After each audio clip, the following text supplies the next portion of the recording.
سورۃ النور۔ اب یہاں 14 وہ جو صورتیں تھیں جو میں نے عرض کیا جو مکیات ہیں مسلسل، ان میں سے ایک سورہ حج کے بارے میں اور ایک سورہ رعد کے بارے میں بھی بعض لوگوں کا خیال ہے کہ وہ مدنی ہے، لیکن واقعہ یہ ہے کہ جن کو بھی مکی اور مدنی صورتوں کے مزاج سے واقفیت ہو گئی ہے، جس کو پہچانتے ہیں، وہ جانتے ہیں کہ یہ سارا سلسلہ جو ہے مکیات کا ہے اور ان میں کوئی مدنی صورت نہیں ہے۔ کہیں کہیں کسی مدنی آیت کا شامل ہو جانا یہ بالکل علیحدہ بات ہے، لیکن یہ کہ اب ان 14 صورتوں کے بعد اب یہ ہے واحد صورت مدنی ہے اور یہ سورۃ النور ہے۔ یہ سن 6 کے آس پاس نازل ہوئی ہے، سن 6 ہجری، اور اس میں بہت اہم واقعہ جو آیا ہے وہ حضرت عائشہ صدیقہ رضی اللہ تعالی عنہا پر جو تہمت لگائی تھی منافقین نے، اور اس میں سب سے بڑا رول تو تھا رئیس المنافقین عبداللہ ابن ابی کا، لیکن یہ کہ اور دوسرے منافقین بھی اور ان کے ساتھ ہی کچھ سادہ لوح مسلمان بھی اس فتنے میں کہیں شریک ہو گئے تھے، متاثر ہو گئے تھے، اور یہ کافی یوں سمجھیے کہ خود حضور صلی اللہ علیہ وسلم کے لیے بھی اور حضرت عائشہ صدیقہ کے لیے تو بہت ہی زیادہ تکلیف کا اور کرب کا یہ دور رہا ہے۔ بسم اللہ الرحمن الرحیم، سورۃ انزلناها وفرضناها وانزلنا فیها آیات بینات لعلکم تذکرون۔ یہ ایک سورت ہے، یہ انداز کسی اور سورت کا نہیں ہے، اس انداز میں اس کا آغاز، اور سورۃ نکرہ کو اگر تفخیم کے لیے مانا جائے تو یہ ایک عظیم سورت ہے جو ہم نے نازل کی ہے اور ہم نے اس کو لازم کیا ہے تم پر، فرض کیا ہے تم پر۔ وانزلنا فیہا آیات بینات، اور اس میں ہم نے اتنی بڑی روشن آیات نازل کی ہیں لعلکم تذکرون، تاکہ تم یاد رکھو، تاکہ تم نصیحت اخذ کرو۔ اس سورہ مبارکہ کا جوڑا جو ہے وہ آپ کو 8 مکی صورتوں کے بعد پھر جا کر ملے گا، اور وہ ہے سورہ احزاب۔ ان دونوں میں بڑی گہری مناسبت ہے اور تقریباً حجم بھی برابر ہے، دونوں 9 رکوعوں پر مشتمل ہیں، اگرچہ اس کی آیات جو ہیں یہ چونکہ بعد میں نازل ہوئی ہے تو 9 رکوع 64 آیات میں ہے، وہاں 9 رکوع 73 آیات میں ہے، وہ پہلے نازل ہوئی، وہ سن 5 میں نازل ہوئی، یہ سن 6 میں نازل ہوئی، لیکن دونوں میں آیت نمبر 35 سورہ احزاب کی بھی سورہ نور کی بھی نہایت اہم ہے، ایمان کی حقیقت اور اسلام کی کیفیات کے بارے میں۔ الزانیۃ والزانی فاجلدوا کل واحد منہما 100 جلدہ، زنا کرنے والی عورت ہو خواہ زنا کرنے والا مرد ہو، ہر ایک کو ان میں سے 100 کوڑے مارے جائیں۔ ولا تأخذکم بہما رأفۃ فی دین اللہ، اور تمہیں اللہ کے اس دین کے معاملے میں نہ روک دے کوئی شے ان کے اوپر مہربانی کے راستے سے، نہ تمہیں روک لے، پکڑ لے، لا تأخذکم بہما، ان کے ساتھ نرمی اور ان کے ساتھ شفقت، فی دین اللہ، اللہ کے دین میں، یہ اللہ کا دین ہے، اللہ کی شریعت ہے، یہ اللہ کی حد ہے، اور اس حد کے اجرا میں کسی کی ہمدردی، کسی کے ساتھ تمہارا تعلق، تمہاری دل کی نرمی، تمہاری شفقت یہ کہیں آڑے نہ آ جائے۔ ان کنتم تؤمنون باللہ والیوم الآخر، اگر تم ایمان رکھتے ہو اللہ پر اور یوم آخر پر۔ یہ جو حد ہے یہ ہے اصل میں زانی زانیہ غیر شادی شدہ ہو اس کے لیے 100 کوڑے ہیں، یہ حد ہے جو قرآن میں آئی ہے۔ زانی اور زانیہ اگر شادی شدہ ہے تو اس کی حد قرآن میں نہیں ہے، لیکن وہ سنت رسول صلی اللہ علیہ وسلم سے ثابت ہے، اور شریعت اسلامی کا چونکہ جو اس کی سورسز ہیں، اس کی ایک بنیاد ہے اللہ کی کتاب، اور دوسری بنیاد جو انڈیپینڈنٹلی قرآن مجید سے آزاد ہو کر ایک مستقل بنیاد ہے، مستقل سورس ہے، وہ سنت رسول ہے صلی اللہ علیہ وسلم۔ تو رجم کا جو حکم ہے وہ سنت سے ہے، اور جیسا کہ میں آپ کو بتا چکا ہوں اصل میں یہ اس قاعدہ کلیہ کے تحت ہے کہ سابقہ شریعت میں، شریعت موسوی میں بعض احکام وہ تھے کہ جن کی نفی نہیں آئی ہے، انہیں جو قتل نبی اکرم صلی اللہ علیہ وسلم نے اس امت کے اندر بھی جاری رکھا ہے۔ ان میں سے یہ 2 حکم جو ہے بہت اہم ہے، ایک قتل مرتد کا حکم ہے اور دوسرے زانی اور زانیہ جو شادی شدہ ہو اس کے سنسار کیے جانے کا حکم ہے۔ وَلْيَشْهَدْ عَذَابَهُمَا طَائِفَةٌ مِّنَ الْمُؤْمِنِينَ، اور چاہیے کہ جب انہیں یہ حد جاری کی جا رہی ہو، سزا دی جا رہی ہو، تو اس وقت موجود رہیں اور دیکھیں کچھ لوگ اہل ایمان میں سے، یعنی یہ پبلک میں ہو، اس لیے کہ اصل میں جو فلسفہ ہے اسلام میں جو سزاؤں کا اور تعزیرات کا، حدود کا، وہ ڈیٹرنٹ کا ہے کہ ایسی سزا ہو کہ جس سے بہت سو کو عبرت ہو جائے۔ اگر آپ نے علیحدہ جا کر کہیں کمرے کے اندر کسی کو پھانسی دے دی تو ٹھیک ہے، لوگوں کو پتہ چلا کہ مر گیا، ویسے بھی مر جاتے ہیں لوگ، حادثے میں مر جاتے ہیں، فوت ہو جاتے ہیں، لیکن یہ ہے کہ اگر سر عام ڈال پر لٹکایا گیا ہو تو اب کتنے لوگوں کو، دیکھنے والوں کو عبرت ہوگی اور ہوش ٹھکانے آ جائیں گے۔ تو یہ فلسفہ ہے اسلام کا کہ تاکہ ایک آدمی کو سزا دی جا رہی ہو تو ہزاروں کو اس سے عبرت آئے۔ الزانی لا ينكح الا زانیۃ او مشرکۃ، کسی زانی شخص کے لیے روا نہیں ہے کہ وہ شادی کرے مگر کسی زانیہ عورت سے یا مشرکہ سے۔ یہ کسی قانون کے درجے میں بات نہیں ہے، بلکہ یہ ایک اخلاقی طور پر گویا کہ تعلیم دی جا رہی ہے کہ زانی لوگ تو ان کا حال تو ایسا ہے کہ انہیں تو مستحق اگر ہیں تو شادی کے کسی زانیہ سے یا مشرک سے۔ والزانیۃ لا ينكحها، اور زانی عورت ہو تو وہ بھی اس لائق نہیں ہے کہ اس سے کوئی نکاح کرے مگر صرف بدکار مرد یا مشرک۔ وحرم ذلک علی المؤمنین، اور یہ دونوں جو ہیں زانی مرد اور زانی عورتیں یہ تو حرام کر دی گئی ہیں مومنین کے حق میں، الا یہ کہ کوئی توبہ کرے، جو بھی ہے معاملہ وہ علیحدہ ہے سے۔ والذین یرمون المحصنات ثم لم یاتوا باربعۃ شہداء، اور جو لوگ جو خاندانی عورتیں ہوں، حفاظت میں ہوں کسی خاندان کی اور نکاح کے قید میں ہوں، چاہے نکاح کے قید میں ہوں تو ڈبل احسان ہو گیا کہ خاندانی بھی ہے اور دوسرے یہ کہ نکاح کی قید میں بھی ہے، نکاح کی حفاظت بھی انہیں حاصل ہے۔ نہیں تو یہ کہ اگر غیر شادی شدہ ہے لیکن کسی شریف خاندان سے ہیں، آزاد خاندان سے ہیں، اگر ان کی عورتوں میں کوئی شخص جو ہے ان پر عیب لگائے، زنا کا الزام لگائے اور پھر وہ نہ لا سکے، ثم لم یاتوا باربعۃ شہداء، 4 شہید نہ لا سکے، فجلدوہم، تو پھر اب ان کو کوڑے مارو، 80 جلدہ، 80 کوڑے، 80 دبرے۔ ولا تقبلوا لهم شہادۃ ابدا، اور ان کی شہادت اب کبھی آئندہ قبول نہ کرو۔ واولئک هم الفاسقون، اور یقیناً یہی لوگ فاسق اور نافرمان ہیں۔ یعنی زنا کا الزام اگر لگایا جا رہا ہو تو پھر جو الزام لگانے والا ہے اسے 4 گواہ چشمدید پیش کرنے ہوں گے۔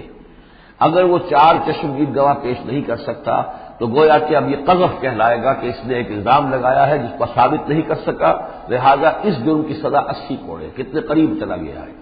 اور اس میں حکمت یہ معلوم ہوتی ہے کہ اگر فرض کیجئے کسی معاشرے میں، مسلمان معاشرے میں کسی لوگوں سے غلطی ہو گئی ہے، اس غلطی کا چرچا نہیں ہونا چاہیے الا یہ کہ اس کے لیے ثبوت موجود ہو کہ اسے کیفر کردار تک پہنچایا جا سکے۔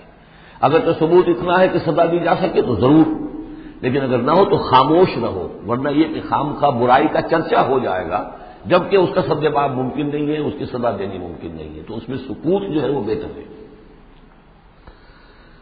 الا الذین تابوا، سوائے ان کے کہ جو توبہ کر لیں من بعد ذلک، اس کے بعد واصلحوا، و اصلاح کر لیں، یعنی یہ کہ کبھی کسی زمانے میں ان سے یہ غلطی ہو گئی تھی، انہوں نے کوئی تہمت لگائی تھی زنا کی اور 4 گواہ پیش نہیں کر سکے، طویل عرصے تک جو ہے ان کی گواہی پھر کسی بھی اسلامی عدالت میں قبول نہیں کی گئی، لیکن بعد میں ان کی روش ایسی رہی ہے، رویہ ایسا رہا ہے، انہوں نے اصلاح کر لی ہے، توبہ کر لی ہے، اب وہ قابل اعتماد ہے، تو یہ جو معاملہ ہے اس کو سے ختم ہو جائے گا، ان کی گواہی بعد میں قبول کی جا سکے گی۔ فإن اللہ غفور رحیم، تو اللہ غفور الرحیم ہے۔ والذین یرمون ازواجہم ولم یکن لہم شہداء الا انفسہم، اب ایک خاص معاملہ آ رہا ہے کہ کسی شوہر نے اپنی بیوی کو دیکھا ہو زنا کرتے ہوئے، وہ الزام لگائے کہ میں نے دیکھا ہے اپنی بیوی کو زنا کرتے ہوئے، دراحال ہے کہ اس کے پاس 3 اور گواہ نہیں ہیں، لیکن چونکہ یہ معاملہ ہے شوہر اور بیوی کا، اگر کسی اور عورت کا ہوتا تو اس کے اوپر 80 درے لگتے اس کو کہ اس نے الزام لگایا ہے، چاہے چشمدید ہے، چاہے اس نے دیکھا ہے، لیکن 3 گناہ اور نہیں لا سکا، 3 گواہ نہیں لا سکا ہے تو درے لگیں گے 80۔ لیکن معاملہ کیونکہ بیوی کا ہے، اس کے لیے خاص قانون ہے، اس کو لعان کہتے ہیں۔ وہ یہ ہے کہ والذین یرمون ازواجہم، جو الزام لگائیں زنا کا اپنی بیویوں پر، ولم یکن لہم شہداء، اور ان کے پاس گواہ موجود نہ ہو، الا انفسہم، سوائے ان کی اپنی جانوں کے، انہوں نے خود دیکھا ہے، فشہادۃ احدہم 4 شہادات باللہ، تو یہ ایک شخص کی گواہی بھی 4 گواہیاں شمار کی جائیں گی جبکہ وہ قسم کھائے اللہ کی، انہ لمن الصادقین، کہ وہ سچا ہے، حلفیہ بیان کرے۔ والخامسۃ، اور 5ویں بات یہ کہ وہ یہ کہے کہ ان لعنت اللہ علیہ ان کان من الکاذبین، کہ اگر میں جھوٹا ہوں تو مجھ پر اللہ کی لعنت ہو۔ 4 مرتبہ قسم کھا کر گواہی دینا گویا کہ وہ 4 گواہوں کی گواہی کے قائم مقام ہو جائے گا، جبکہ پھر وہ یہ بھی کہے کہ اگر میں جھوٹا ہوں تو اللہ کی لعنت مجھ پر ہو، لعنت اللہ علی الکاذبین ان کان من الکاذبین۔ وَيَدْرَؤُ عَنْهَا الْعَذَابَ، اب عورت کیا کرے گی جس کے اوپر اس کی بیوی جو ہے اس پر جو الزام لگایا گیا ہے، اگر وہ اس پر سے عذاب ٹل جائے گی سزا اور یہ حد عورت سے، ان تشہد 4 شہادات باللہ، کہ وہ بھی قسم 4 مرتبہ کھائے اللہ کی، انہ لمن الکاذبین، کہ یہ میرا شوہر جو مجھ پر الزام لگا رہا ہے جھوٹا ہے.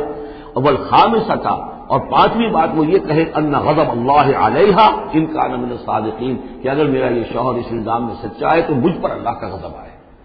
اس انداز میں پھر یہ کہ عورت کے اوپر پھر حد جاری نہیں ہوگی. اور اگر شوہر کے 4 قسمیں کھا کر الزام لگانے اور پھر یہ کہ اللہ تعالیٰ کی لعنت اپنے اوپر طلب کرنے اگر جھوٹا ہو، اس کے بعد اگر بیوی خاموش رہتی ہے، وہ جوابی طور پر قسم نہیں کھاتی 4، اور نہ یہ کہتی ہے کہ اگر یہ سچا ہو تو مجھ پر اللہ کا غضب ہو، تو پھر اس پر حد جاری ہو جائے گی. لیکن اگر وہ بھی قسم کھا لے 4 قسمیں، اور یہ کہ ساتھ ہی یہ بھی کہے کہ اگر یہ سچا ہو اور واقعی اس کا الزام درست ہو مجھ پر، تو مجھ پر اللہ کا غضب نازل ہو جائے، تو پھر یہ کہ عذاب ٹل جائے گا، دنیا کی سزا اسے نہیں ملے گی.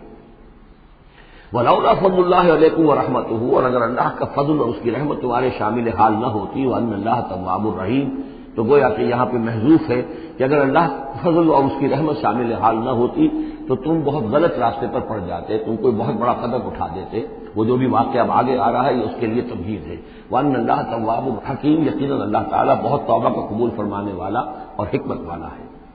إِنَّ الَّذِينَ جَاءُوا بِالْإِفْكِ عُصْبَةٌ مِّنكُمْ، جن لوگوں نے یہ طوفان اٹھایا ہے، جن لوگوں نے تہمت تراشی ہے حضرت عائشہ صدیقہ رضی اللہ تعالی عنہا پر، یہ تمہارا ہی ایک گروہ ہے، تم ہی میں سے ہے. لا تحسبوه شرا لکم، اسے تم اپنے لیے برا نہ سمجھو، بل هو خیر لکم، بلکہ یہ بھی تمہارے لیے خیر ہے. اس کے ذریعے سے اللہ تعالیٰ تمہارے سامنے اب اس سمن میں ہدایات دے گا، قوانین بتا دے گا، شریعت کے جو احکام ہیں وہ نازل ہو رہے ہیں. اس کے لیے گویا کہ یہ واقعہ جو ہے ایک تقریب بن گیا، ایک ذریعہ بن گیا. واقعہ اچھی طرح نوٹ کر دیجئے کہ غزوہ بنی مستلق میں حضور سن 6 کا ہے، یہ واقعہ ہجری کا تشریف لے گئے تھے. جب وہاں سے واپس آ رہے تھے تو جہاں رات کو ایک جگہ پر قیام تھا، اور حضرت عائشہ صدیقہ جو ہے ایک ہودج میں علیحدہ ہوتی تھی، جیسے جس کو کہ اٹھا کر جو لوگ آتے تھے حمال کو اٹھا کر اسے اونٹ پر رکھ دیتے تھے، اور جہاں پر پڑا ہوا وہ ہودج اونٹ پر سے اتار کر نیچے رکھ دیا. تو رات کو کہیں قضائے حاجت کے لیے نکلی، پیشاب وغیرہ کی حاجت ہوئی، وہ کہیں گئی، وہاں کچھ دیر لگ گئی، اور دیکھا واپس آ کر تو کہیں ہار اپنا گر گیا تھا.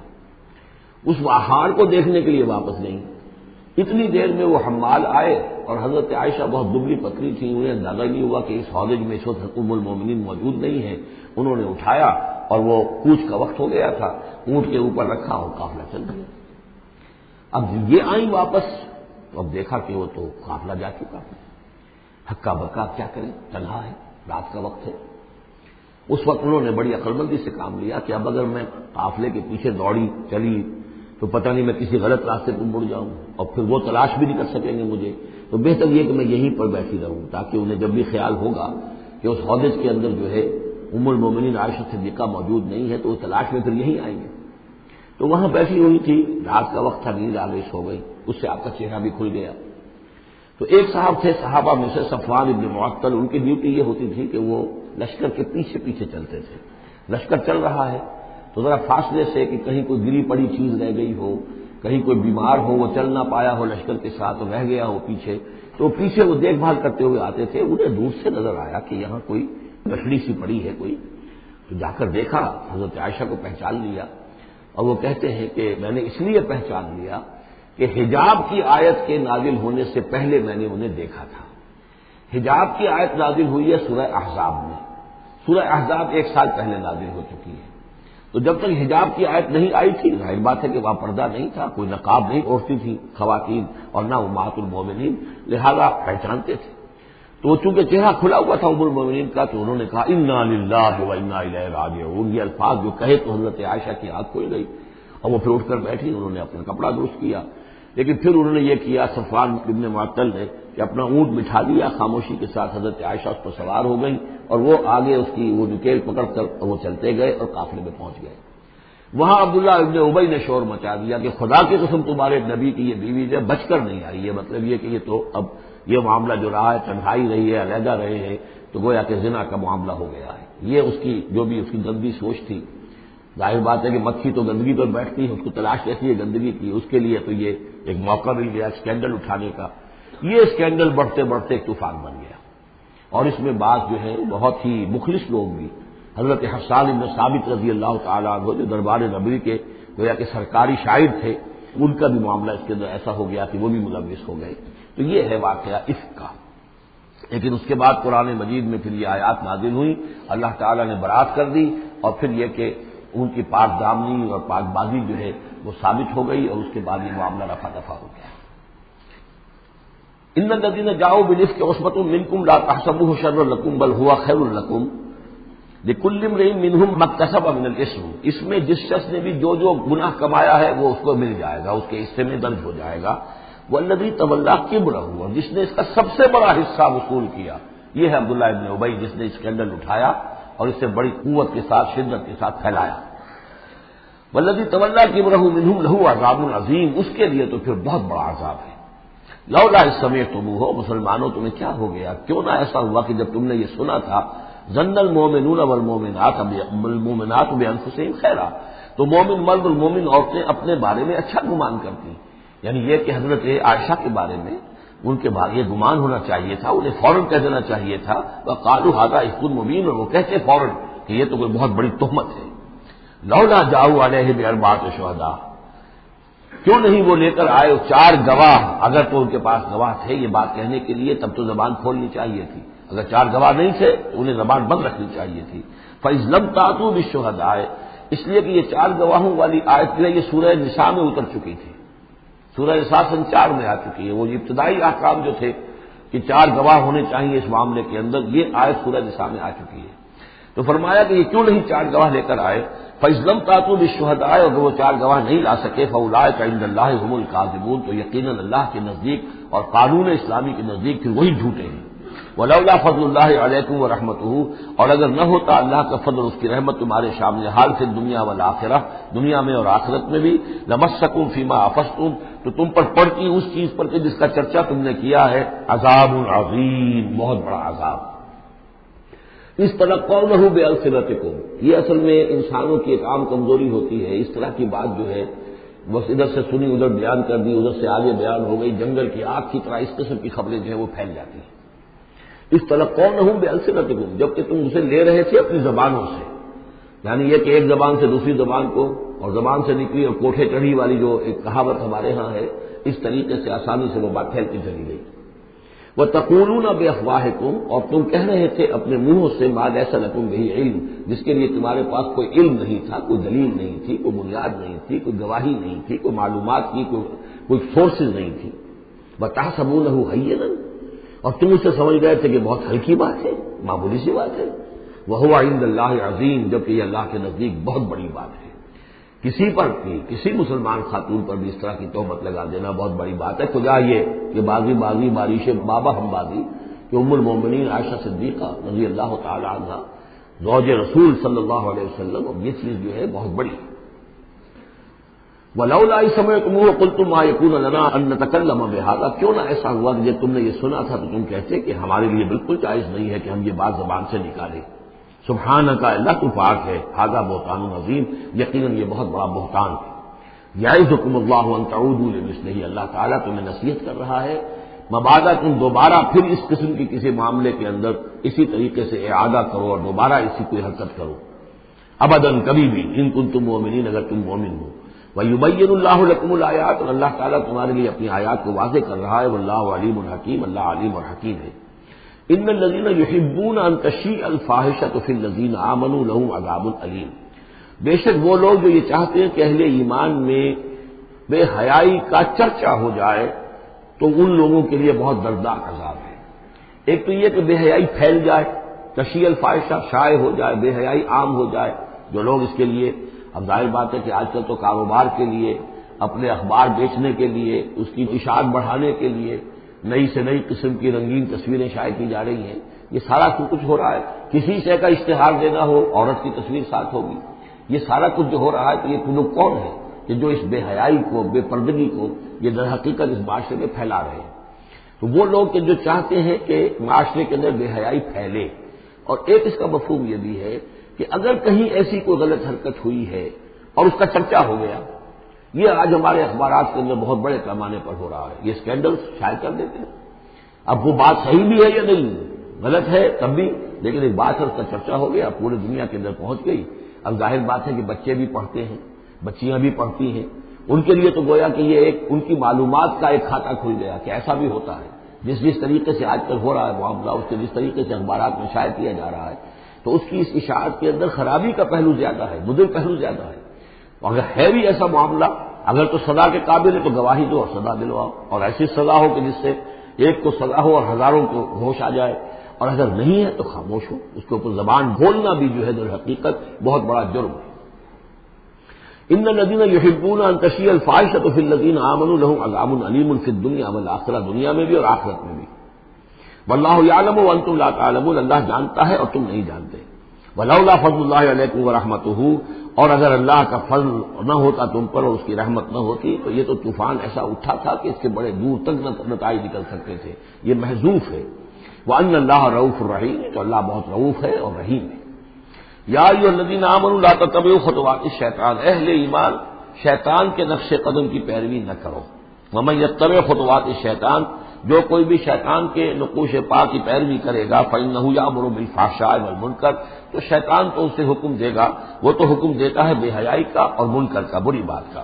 ولولا فضل اللہ علیکم ورحمتہ، اور اگر نہ ہوتا اللہ کا فضل اور اس کی رحمت تمہاری شامل حال، ما زکا منکم من احد ابدا، تم میں سے کوئی ایک انسان بھی کبھی پاک نہ ہو سکتا۔ اللہ تعالیٰ کا فضل ہے، اللہ کی رحمت ہے۔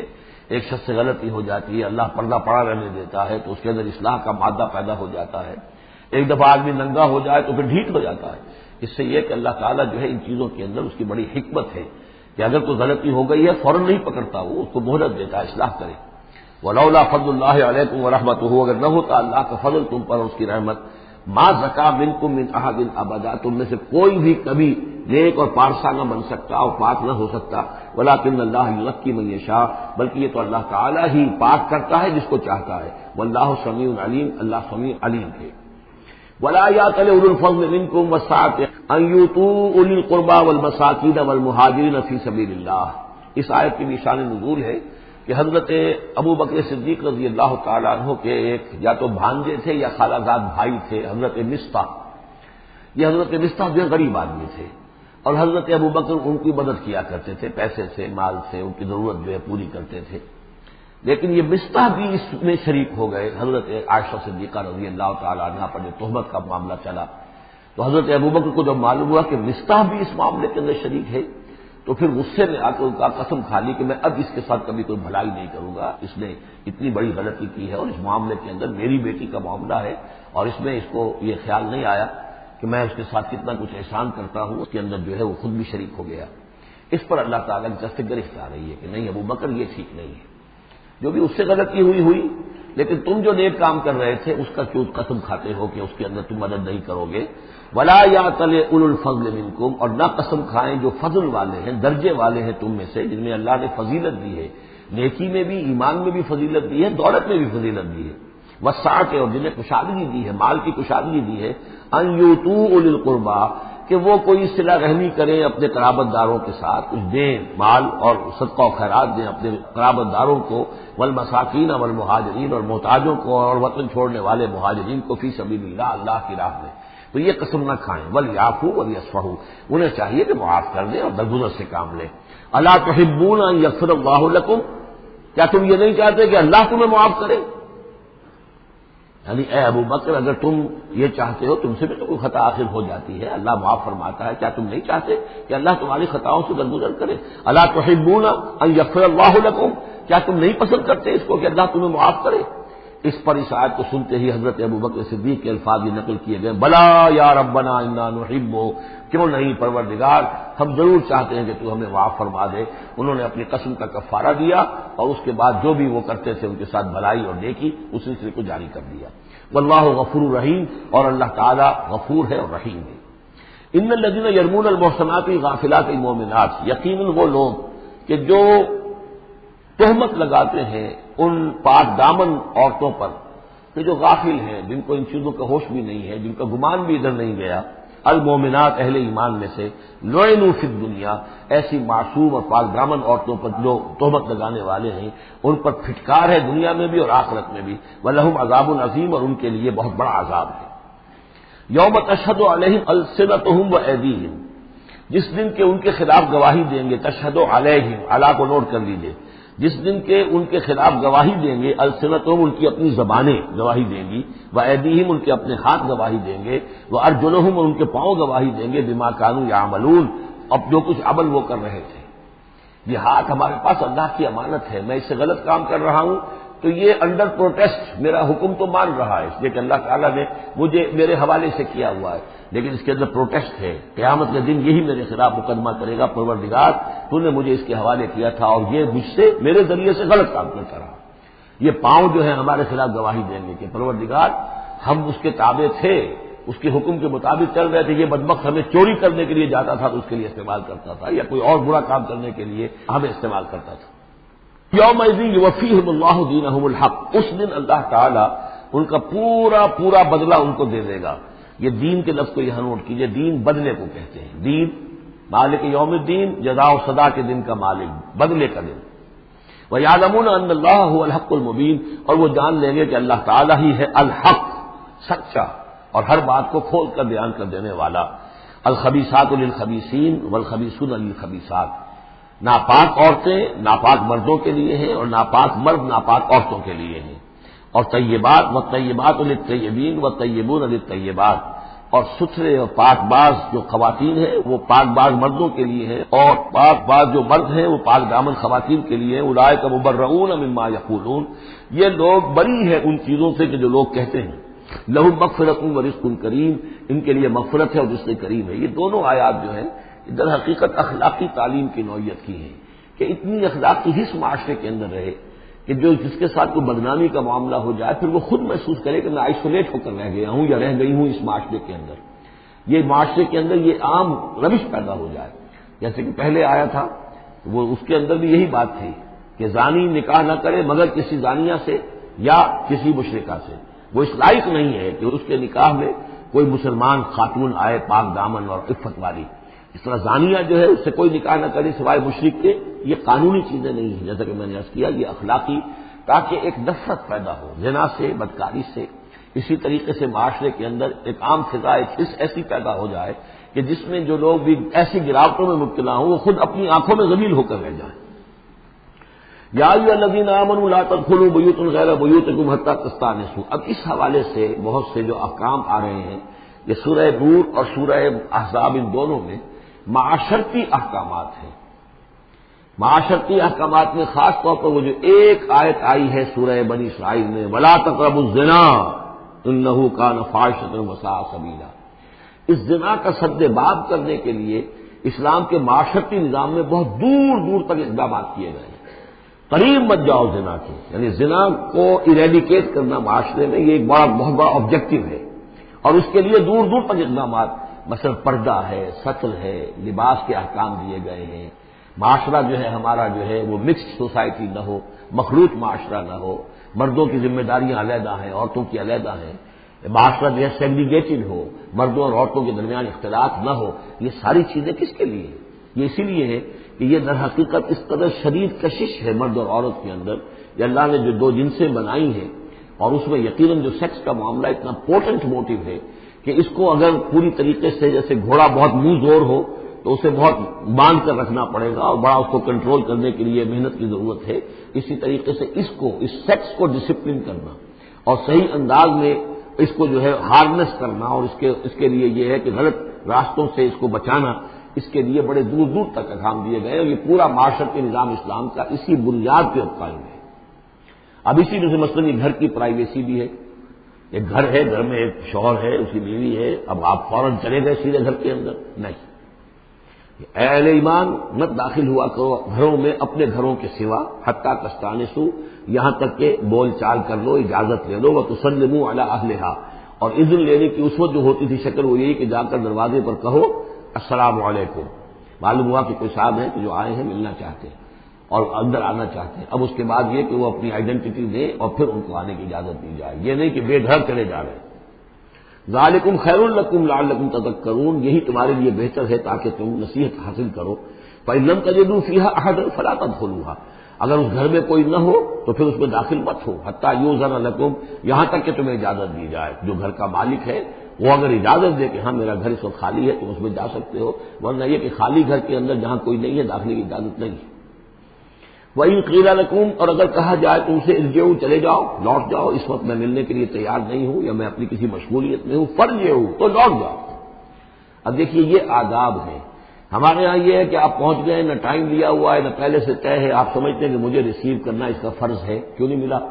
اس نے انکار کر دیا تو اس کا مطلب یہ کہ بڑا متکبر ہے اور بہت یہ جو ہے شخص جو ہے، یہ نہیں۔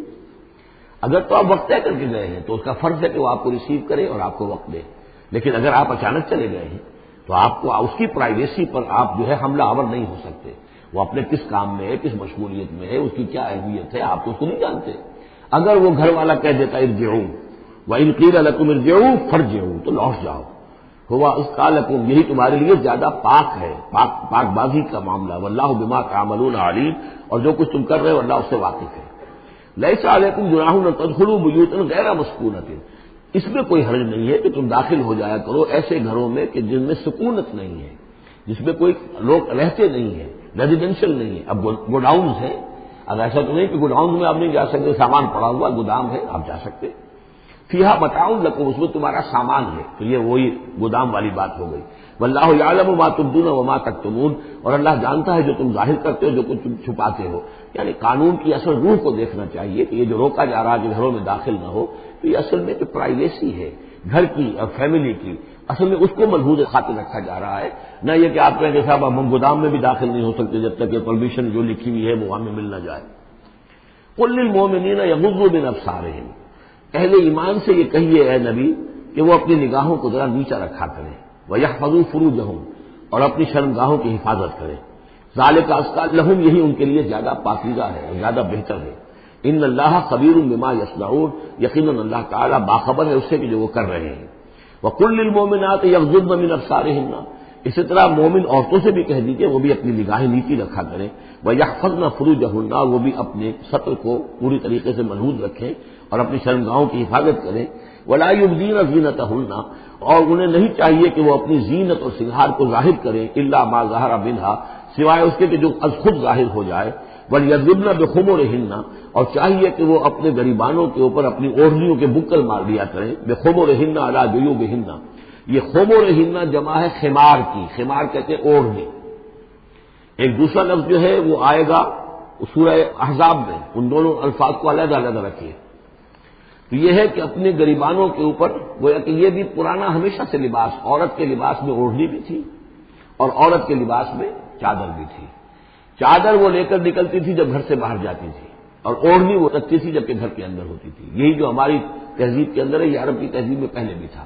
چہرے کا پردہ نہیں تھا عرب میں، چادر وہ لے کے جاتی تھی تو چادر اپنے اوپر ڈالتی تھی، اور مرد بھی چادر کے بغیر نہیں ہوتے تھے، نہ کوئی مرد بغیر چادر کے نہ عورت، بلکہ چادر ہی سے ایک شخص کا رتبہ معین ہوتا تھا۔ کسی کی چادر بڑی شاندار ہے، دوشالہ اوڑھا ہوا ہے، بہت قیمتی ہے، تو وہ بڑا آدمی ہے، وہ سردار ہے۔ کسی کے بیچارے کی جو ہے معمولی سی چادر ہے، اور اسی لیے اس حدیث میں آتا ہے کہ جو شخص تکبر کرتا ہے، الکبر ردائی، تکبر جو ہے وہ تو میری چادر ہے۔ اور یہ عرب میں یہ بڑا کسی شخص کی توہین کرنی ہوتی تھی اس کی چادر گھسیٹتے تھے، گویا کہ اس کی عزت جو ہے اس کو کھینچ لیا ہے۔ تو اللہ فرماتا ہے کہ جو تکبر کرتا ہے وہ گویا میری چادر گھسیٹ رہا ہے میرے کندھے سے، اس درجے جو ہے اللہ تعالیٰ جو اس میں اپنی توہین محسوس کرتا ہے۔ تو وہ اپنی ان اوڑھنیوں کے بکل مار لیا کریں اپنے گریبانوں پر، یعنی یہ کہ یہ عورت کے لیے اس کی زینت کا ایک بہت بڑا حصہ ہے، اس کی جو بھی چھاتی ہے اس کے لیے ایک اضافی کرتا اس نے پہنا ہوا ہے، لیکن کرتے کے اوپر مزید جو ہے یہ ایک بکل اس کی اوڑھنی کا ہو۔ وَلَا يُبْدِينَ زِينَتَهُنَّ، اس کے سینے کے اوپر یہ اضافی ہو جائے گا، وَلَا يُبْدِينَ زِينَتَهُنَّ، اور نہ وہ ظاہر کریں اپنی زینت کو۔ اب یہ ہے جو محرموں کی فہرست آ رہی ہے جس کے سامنے عورت کھلے چہرے کے ساتھ آ سکتی ہے بلا حجاب، اور یہ اتنی طویل فہرست جو دی گئی ہے، آخر سوچنا چاہیے کہ اللہ تعالیٰ نے یوں ہی ایکسرسائز ان فیوٹیلٹی تو نہیں کی ہے۔ کیا فرق ہے اگر ایک عورت کے چہرے کا پردہ نہیں ہے، وہ باہر نکلتی ہے چادر لے کر، اور یہ کہ کسی اور کے ساتھ اس کا پردہ چہرے کا نہیں ہے، تو پھر یہ پوری فہرست دینے کی ضرورت کیا ہے؟ میرے نزدیک چہرے کا پردہ اسلام کے اندر لازم ہے، اور اس چہرے کے پردے سے مستثنا ہیں یہ لوگ۔ کون لوگ مستثنا ہیں؟ الا لبعولتہن، ان کے شوہر نمبر ایک، او آبائہن، یا ان کے باپ، اور باپ سے مراد باپ، دادا، چچا، یہ سب چلیں گے، او آبائے بعولتہن، یا ان کے شوہروں کے باپ، او ابنائہن، یا ان کے اپنے بیٹے، او ابنائے بعولتہن، یا ان کے شوہروں کے بیٹے۔ یعنی ان کے شوہروں کی کسی اور بیوی سے اولاد ہے، بیٹے ہیں، تو وہ بھی محرم ہیں، وہ نامحرم نہیں ہے۔ اور اخوانہن یا ان کے اپنے بھائی، اور بنی اخوانہن یا ان کے بھائیوں کے بیٹے، اور بنی اخواتہن یعنی یہ بھتیجے ہو گئے، اور بنی اخواتہن یا ان کے بھانجے، اور نسائہن یا ان کی عورتیں، اپنی عورتیں، جان پہچان کی عورتیں، عام عورتیں نہیں ہیں، نسائہن، او ما ملکت ایمانہن یا یہ کہ جو ان کے غلام اور ان کی لونڈیاں ہیں۔ اکثر و بیشتر اہل سنت کے نزدیک یہاں مرد غلام مراد نہیں ہے بلکہ لونڈیاں مراد ہیں۔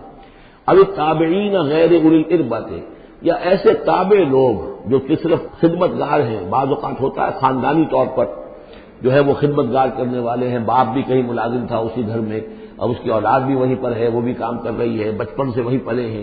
ایسے لوگ ہوتے ہیں کہ جن کو واقعتاً پھر اس گھر کی خواتین سے اس طرح کا خیال کبھی نہیں آ سکتا کہ ان کے بارے میں وہ کوئی بری بات سوچے۔ ابھی تابعین غیر اولی الاربۃ یا وہ تابع کہ جو کہ کوئی غرض نہیں رکھتے اس قسم کے معاملات سے، من الرجال مردوں میں سے، ابھی الطفل الذین لم یظہروا علی عورات النساء یا وہ لڑکے کہ جو ابھی عورتوں کے جو مخفی معاملات ہیں ان سے واقف ہی نہیں، ابھی وہ جنسی جو بھی باتیں ہیں ان سے واقف نہیں ہیں۔ ولا یضربن، یہ اب یہ فہرست مکمل ہو گئی، یہ ہیں محرم لوگ جن کے سامنے عورت بغیر چہرے کے پردے کے آ سکتی ہے۔ باقی یہ کہ زینت جو خود بخود ظاہر ہو جائے، اب ظاہر ہے کہ آپ نے چادر بھی لی ہوئی ہے، کسی خاتون نے برقع بھی اوڑھا ہوا ہے، لیکن اب کسی کا قد ہے، ماشاءاللہ وہ قد ایسا ہے، سر قد ہے کوئی خاتون، وہ کہاں چھپائے گی اس قد کو، وہ تو ظاہر ہو جائے گا۔ جسم متناسب ہے، اب وہ جسم تو ظاہر ہو جائے گا۔ اس اعتبار سے ما ظہر منہا کو لوگوں نے لے لیا چہرے کے لیے، یہ بالکل غلط ہے۔ چہرے کا تو پردہ میرے نزدیک لازم ہے، اور یہ کہ باقی یہ کہ ان کے سامنے چہرے کے سمیت عورت آ سکتی ہے۔ باقی عورت جو ہے اپنے بیٹے کے سامنے بھی سوائے 3 اعضاء کے اور نہیں کھول سکتی، اپنے بھائی کے سامنے بھی نہیں کھول سکتی۔ چہرہ، یہ ہاتھ پونچوں سے نیچے، اور پیر ٹخنوں سے نیچے، یہ جو 3 اعضاء ہیں یہ وہ ہیں کہ جو عورت کھلے رکھ سکتی ہے، اپنے وہ بیٹے کے سامنے بھی، بھائی کے سامنے بھی، اور جو بھی رشتے گنائے گئے ہیں۔ لیکن یہ کہ اس سے آگے پھر جو ہے معاملہ وہ پھر شوہر کا ہے، اس سے آگے یعنی لباس کا معاملہ جو ہے جس سے کہ عورت جو ہے وہ آزاد ہوگی، وہ صرف شوہر کے لیے۔ ولا یضربن بارجلہن لیعلم ما یخفین من زینتہن، اور نہ یہ ایسا ہو کہ وہ اپنے پاؤں مار کر چلیں، تو زیور جو ہے پاؤں میں پہنا ہوا اس کی جھنکار ہو تاکہ لوگوں جو ہے ادھر متوجہ ہو جائیں۔ لیعلم ما یخفین من زینتہن، تاکہ لوگوں کے علم میں آ جائے کہ کیا انہوں نے چیز چھپائی ہوئی ہے اپنی زینت میں سے، کیا زیورات پہنے ہوئے ہیں۔ وَتُوبُوا إِلَى اللَّهِ جَمِيعًا أَيُّهَا الْمُؤْمِنُونَ، اور اے اہل ایمان سب کے سب مل کر اللہ کی جناب میں توبہ کرو، لعلکم تفلحون، تاکہ تم فلاح پاؤ۔ وَأَنكِحُوا الْأَيَامَ مِنكُمْ، اور دیکھو اپنی بیواؤں کی شادیاں کر دیا کرو۔ وَالصَّالِحِينَ مِنْ عِبَادِكُمْ، یہ بھی اب ایک بہت اہم ہے بات۔ ہندوانہ ہمارا معاشرہ جو ہے وہ بیوہ کی شادی جو ہے وہ تو جائز بھی نہیں سمجھتا، یا بہت ہی یوں سمجھیے کہ اس کے نزدیک بہت ہی ناپسندیدہ بات ہے، اور ہمارے ہاں بھی یہ ہو گیا ہے۔ حالانکہ یہاں حکم ہے انکحوا الایام منکم، بیواؤں کی شادیاں کر دیا کرو۔ والصالحین من عبادکم و امائکم، اور تمہاری جو بانیاں ہوں، غلام ہوں، ان میں سے بھی جو سمجھدار ہوں، جن کے کردار کے بارے میں تمہیں اعتماد ہو، ان کی بھی شادیاں کر دیا کرو۔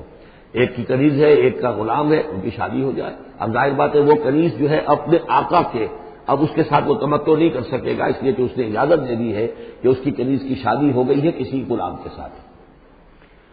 وَالصَّالِحِينَ مِنْ عِبَادِكُمْ وَإِمَائِكُمْ إِنْ يَكُونُوا فُقَرَاءَ، اگر وہ فقیر ہوں گے، مہر وغیرہ دینے کی ان کے اندر ہمت نہیں ہے، صلاحیت نہیں ہے، يُغْنِهُمُ اللَّهُ مِنْ فَضْلِهِ، تو ہو اللہ تعالیٰ ہو سکتا ہے کہ ان کو اپنے فضل سے غنی کر دے۔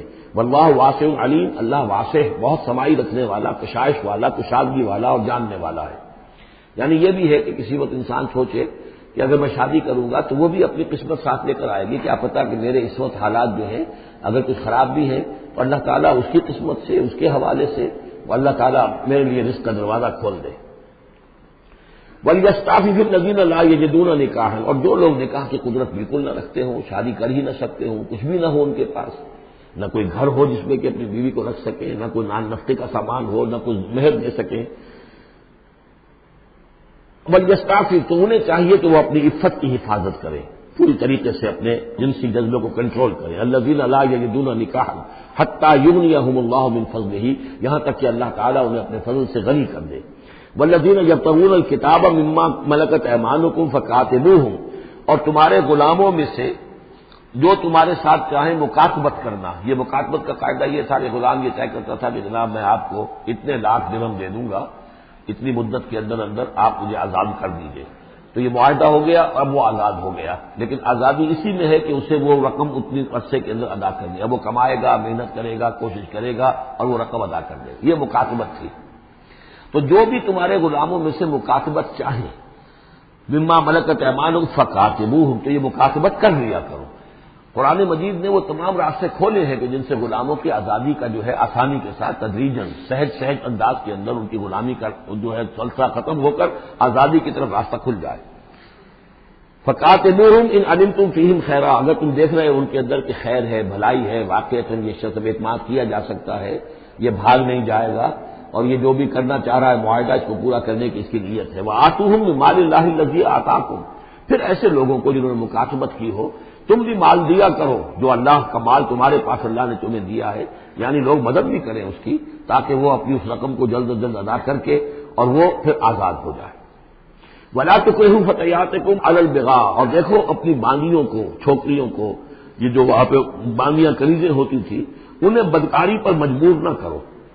ان اردنا تحسنا، اگر وہ چاہیں کہ وہ پاک دامن رہیں، وہ کسی قلعے میں رہیں، اور ان سے چونکہ یہ بھی رواج وہاں تھا، ان باندیوں سے پھر وہ پیشہ کراتے تھے. اب یہ اصل میں اصلاح ہو رہی ہے اس معاشرے کی، اور اس کے اندر ان چیزوں کو رفتہ رفتہ روکا جا رہا ہے. جیسے سورہ نساء میں آیا تھا، ایسا بھی ہوتا تھا کہ باپ کی بیویاں جو ہیں اپنی جو سوتیلی مائیں ہیں انہیں اپنے گھر میں ڈال دیا، لیکن یہ ساری چیزیں رفتہ رفتہ ایک ایک کر کے پھر کی بندش ہوئی ہے. تو وہ اپنی اولونیوں سے پیشہ کراتے تھے اور کمائی خود کھاتے تھے. تو فرمایا یہ بہت غلط ہے.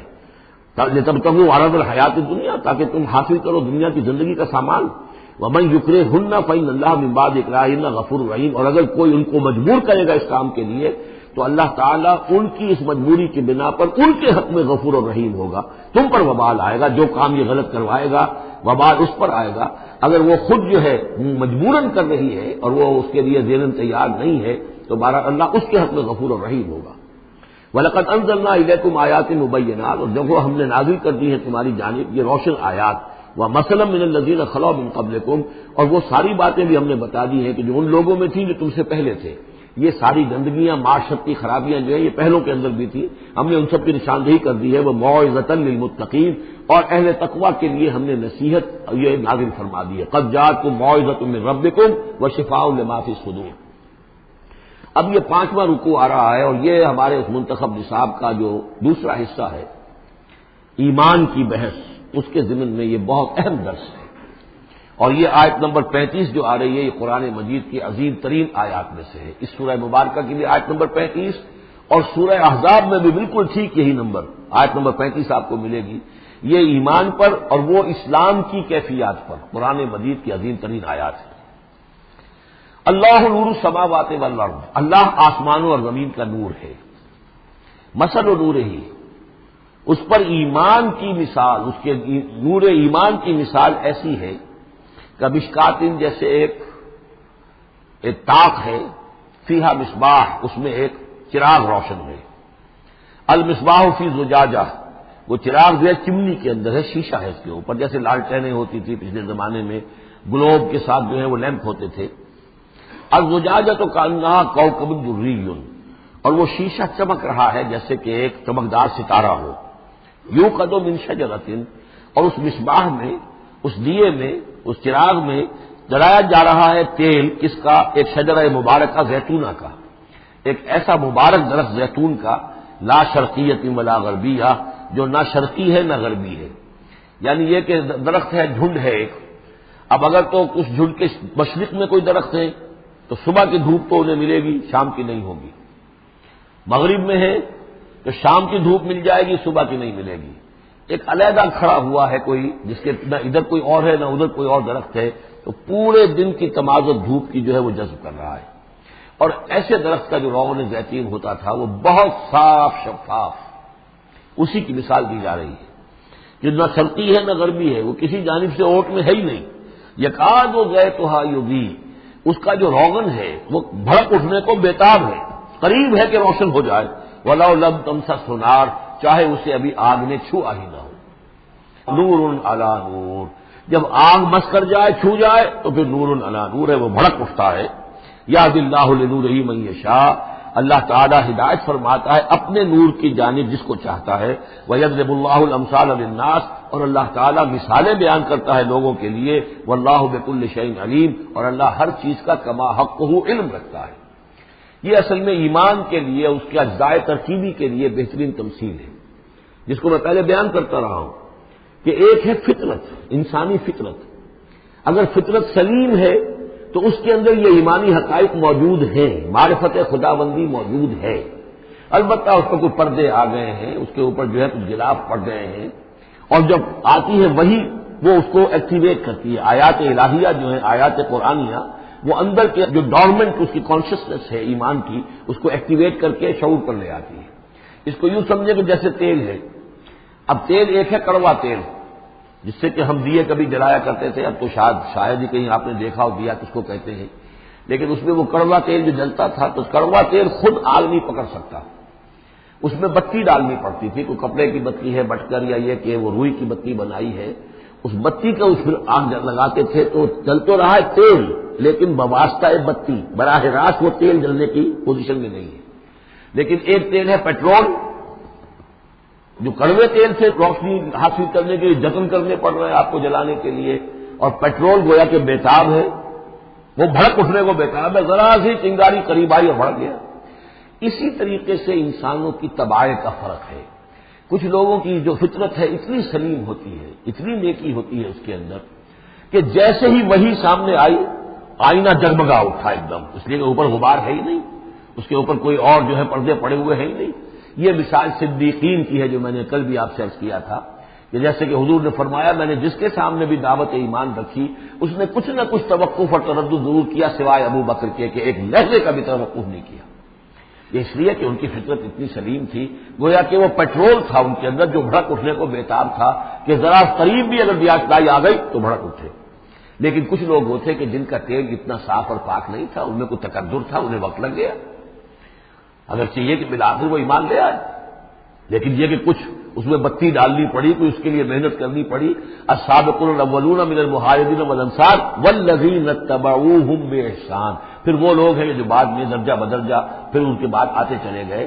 تو اسی طریقے سے ایمان کی مثال ہے کہ یہ روغن فطرت یا نور فطرت، نور روح، روحانی نور جو ہمارے اندر ہے نور تجلی بھی اسی خاک میں پنہاں، غافل تجرا صاحب ادراک نہیں ہے۔ وہ جو ہماری روح ملکوتی کے اندر جو نور ہے، یہ نور اور باہر سے جو قرآن کا نور، وحی کا نور آیا، ان دونوں کے نور کے اجتماع سے پھر نور علی نور کی کیفیت پیدا ہوئی۔ اب وہ نور ایمانی جو ہے وجود میں آ گیا۔ اللہ نور السماوات والارض مثل نورہ کمشکاۃ فیہا مصباح المصباح فی زجاجہ، اور ذہن میں رکھیے یہ ہمارا جو پنجر ہے پسلیوں کا، اس کی واقعتاً تاق کی سی شکل ہے، یہ نیچے سے چوڑا ہو رہا ہے، اوپر سے تنگ ہو رہا ہے، تاق ایسے ہی ہوتے تھے۔ ڈائفرام جو ہے وہ اس تاق کا گویا کہ فلور ہے، جو ہمارے ایبڈومینل کیویٹی کو چیسٹ کیویٹی سے علیحدہ کرنے والا عضو ہے، اور دل رکھا ہوا ہے اس کے اوپر، یہ گویا کہ چراغ ہے۔ اس دل میں نور ایمان ہوتا ہے، اس دل کے اندر جو ہے وہ اللہ کا نور، اور یہ نور بنا ہے دو چیزوں سے، ایک وہ نور فطرت جو اس کے اندر موجود تھا اس کی روح کے اندر، اور ایک نور وحی۔ ان دونوں کے اجتماع سے نور علی نور، وہ نور جو ہے وہ نور ایمان کی شکل میں اس قلب کے اندر جو ہے وہ جاگزی ہوا اور قلب منور ہو گیا۔ المصباح فی زجاجہ، الزجاجۃ کأنہا کوکب دری یوقد من شجرۃ مبارکۃ زیتونۃ لا شرقیۃ ولا غربیہ یکاد زیتها یضیء ولو لم تمسسہ نار نور علی نور یہدی اللہ لنورہ من یشاء۔ یہ نور علی نور ہے، دو نوروں کے جمع ہونے سے یہ نور ایمان وجود میں آیا، نور فطرت، نور وحی۔ اور اللہ تعالیٰ ہدایت دیتا ہے اپنے نور کی جس کو چاہتا ہے، اور اللہ یہ مثالیں لوگوں کے لیے بیان کرتا ہے۔ باقی اللہ کو تو ہر شے کا کما حقہ علم ہے، مثال کی ضرورت انسانوں کے لیے ہے کہ جو ان لطیف حقائق کو ایسے ہی اور خود نہیں سمجھ سکتے۔ اب جن لوگوں کے دلوں میں یہ نور ایمان پیدا ہو جاتا ہے، ان کی ایک جھلک دکھائی جا رہی ہے کہ ان کی شخصیت، ان کی زندگی کی دلچسپیاں کیا ہوتی ہیں۔ فی بیوت اذن اللہ ان ترفع ویذکر فیہا اسمہ، ان گھروں میں جن کا کہ اللہ نے حکم دیا کہ انہیں بلند کیا جائے، یعنی مساجد۔ بلند کرنے سے مطلب یہ ہے کہ ان کو نمایاں بنایا جائے، ہر مسلمان آبادی میں معلوم ہو کہ مسجد ایک نمایاں شے ہے. یہ ضروری نہیں کہ اس کی ڈیکوریشن ہو، اس کے اوپر جو ہے خام خواہ تکلفات میں پیسے خرچ کیے جائیں، لیکن یہ کہ ایک تو یہ کہ وہ نمایاں ہونی چاہیے، معلوم ہو کہ اس آبادی کا مرکز یہ ہے. نمبر 2 یہ ہے کہ ترفع، اس کو ہر طریقے سے ہر معنوی گندگی سے بھی پاک رکھا جائے. وَيُذْكَرَ فِيهَا اسْمُهُ، اور اس میں اس کا نام لیا جائے. يُسَبِّحُ لَهُ فِيهَا بِالْغُدُوِّ وَالْآصَالِ، یہ جو صاحب ایمان لوگ ہیں جن کے دلوں میں ایمان کی قندیلیں روشن ہیں، یہ تسبیح کرتے ہیں اللہ کی ان گھروں کے اندر صبح کے وقت بھی اور شام کے وقت بھی. رجال، وہ جواں مرد، لا تلہیہم تجارۃ ولا بیع عن ذکر اللہ واقام الصلاۃ، جن کو غافل نہیں کر سکتی نہ کوئی تجارت نہ کوئی خرید و فروخت اللہ کی یاد سے اور نماز کے قائم کرنے سے، وایتاء الزکاۃ اور زکوٰۃ کے ادا کرنے سے. یخافون یومن، یہ سب کچھ کر کے بھی وہ ڈرتے رہتے ہیں، لرزاں و ترساں رہتے ہیں، کانپتے رہتے ہیں اس دن کے تصور سے. تتقلب فیہ القلوب والابصار، جس میں کہ دل بھی الٹ جائیں گے اور نگاہیں بھی الٹ جائیں گی. لیجزیہم اللہ احسن ما عملوا، تاکہ اللہ تعالیٰ ان کو بدلے میں دے بہترین جزا ان کے اعمال کی. ویزیدہم من فضلہ، اور اضافہ کرے اپنی طرف سے اپنے فضل میں سے. واللہ یرزق من یشاء بغیر حساب، اور اللہ تعالیٰ چاہتا ہے دیتا ہے جس کو چاہتا ہے بغیر حساب. اللہم ربنا اجعلنا منہم، یہ تو مومن صادق کے لیے ایمان ان کے دلوں میں ہے، اس کی تمثیل یہ ہے، اور ان کے کردار کی جھلک یہ ہے. اب ایک ہے بین بین کے لوگ، ایمان تو نہیں ہے لیکن کچھ نہ کچھ نیکی کے کام کرتے ہیں، کچھ اپنے دل کی تسلی کے لیے، کچھ اپنے ضمیر کو مطمئن کرنے کے لیے. ان کی نیکی حقیقی نیکی نہیں ہے. وہ لیس البر ان تولوا وجوہکم قبل المشرق والمغرب، اس آیت کو ذہن میں رکھیے. والذین کفروا، اور جو لوگ ایمان سے تہی ہے، محروم ہے، کافر ہے، ان کی نیکیاں، ان کے اعمال کیا ہیں؟ کسراب، جیسے ریت ہو، سراب ہو، بقیعۃ، ایک چٹیل میدان میں. یحسبہ الظمآن ماء، پیاسا سمجھتا ہے کہ پانی ہے. حتی اذا جاءہ، یہاں تک کہ وہ جب وہاں پہ گھسٹ کر بھی پہنچتا ہے تو معلوم ہوتا ہے لم یجدہ شیئا، کچھ نہیں پاتا وہاں پر. ووجد اللہ عندہ، اور اللہ کو پاتا ہے وہاں موجود. فوفاہ حسابہ، تو اللہ تعالیٰ اس کا حساب اسے پورا چکا دیتا ہے. واللہ سریع الحساب، اور اللہ جو ہے حساب چکانے میں دیر نہیں لگاتا. یعنی یہ جو نیکیاں ہوتی جھوٹی نیکیاں، ملمے کی نیکیاں، حقیقی ایمان نہیں ہے، ایمان باللہ نہیں ہے، ایمان بالآخرت نہیں ہے، لیکن یوں ہی کچھ نہ کچھ نیکیاں ہیں، کچھ خدمت خلق کے کام ہے.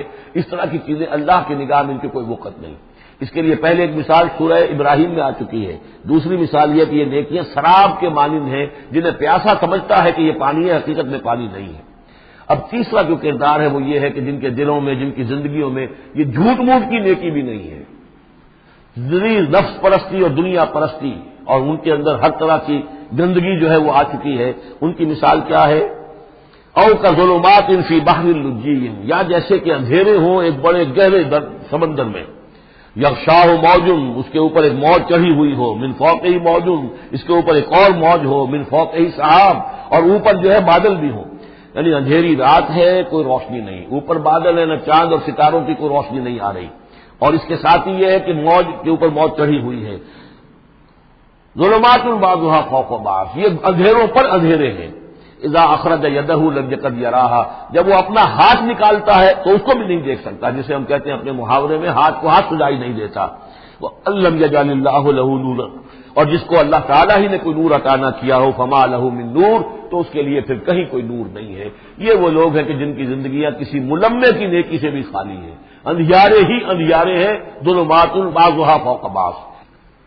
الم تر ان اللہ یسبح له من فی السماوات والارض والطیر صافات کل قد علم صلاته وتسبیحه واللہ علیم بما یفعلون. صدق اللہ العظیم.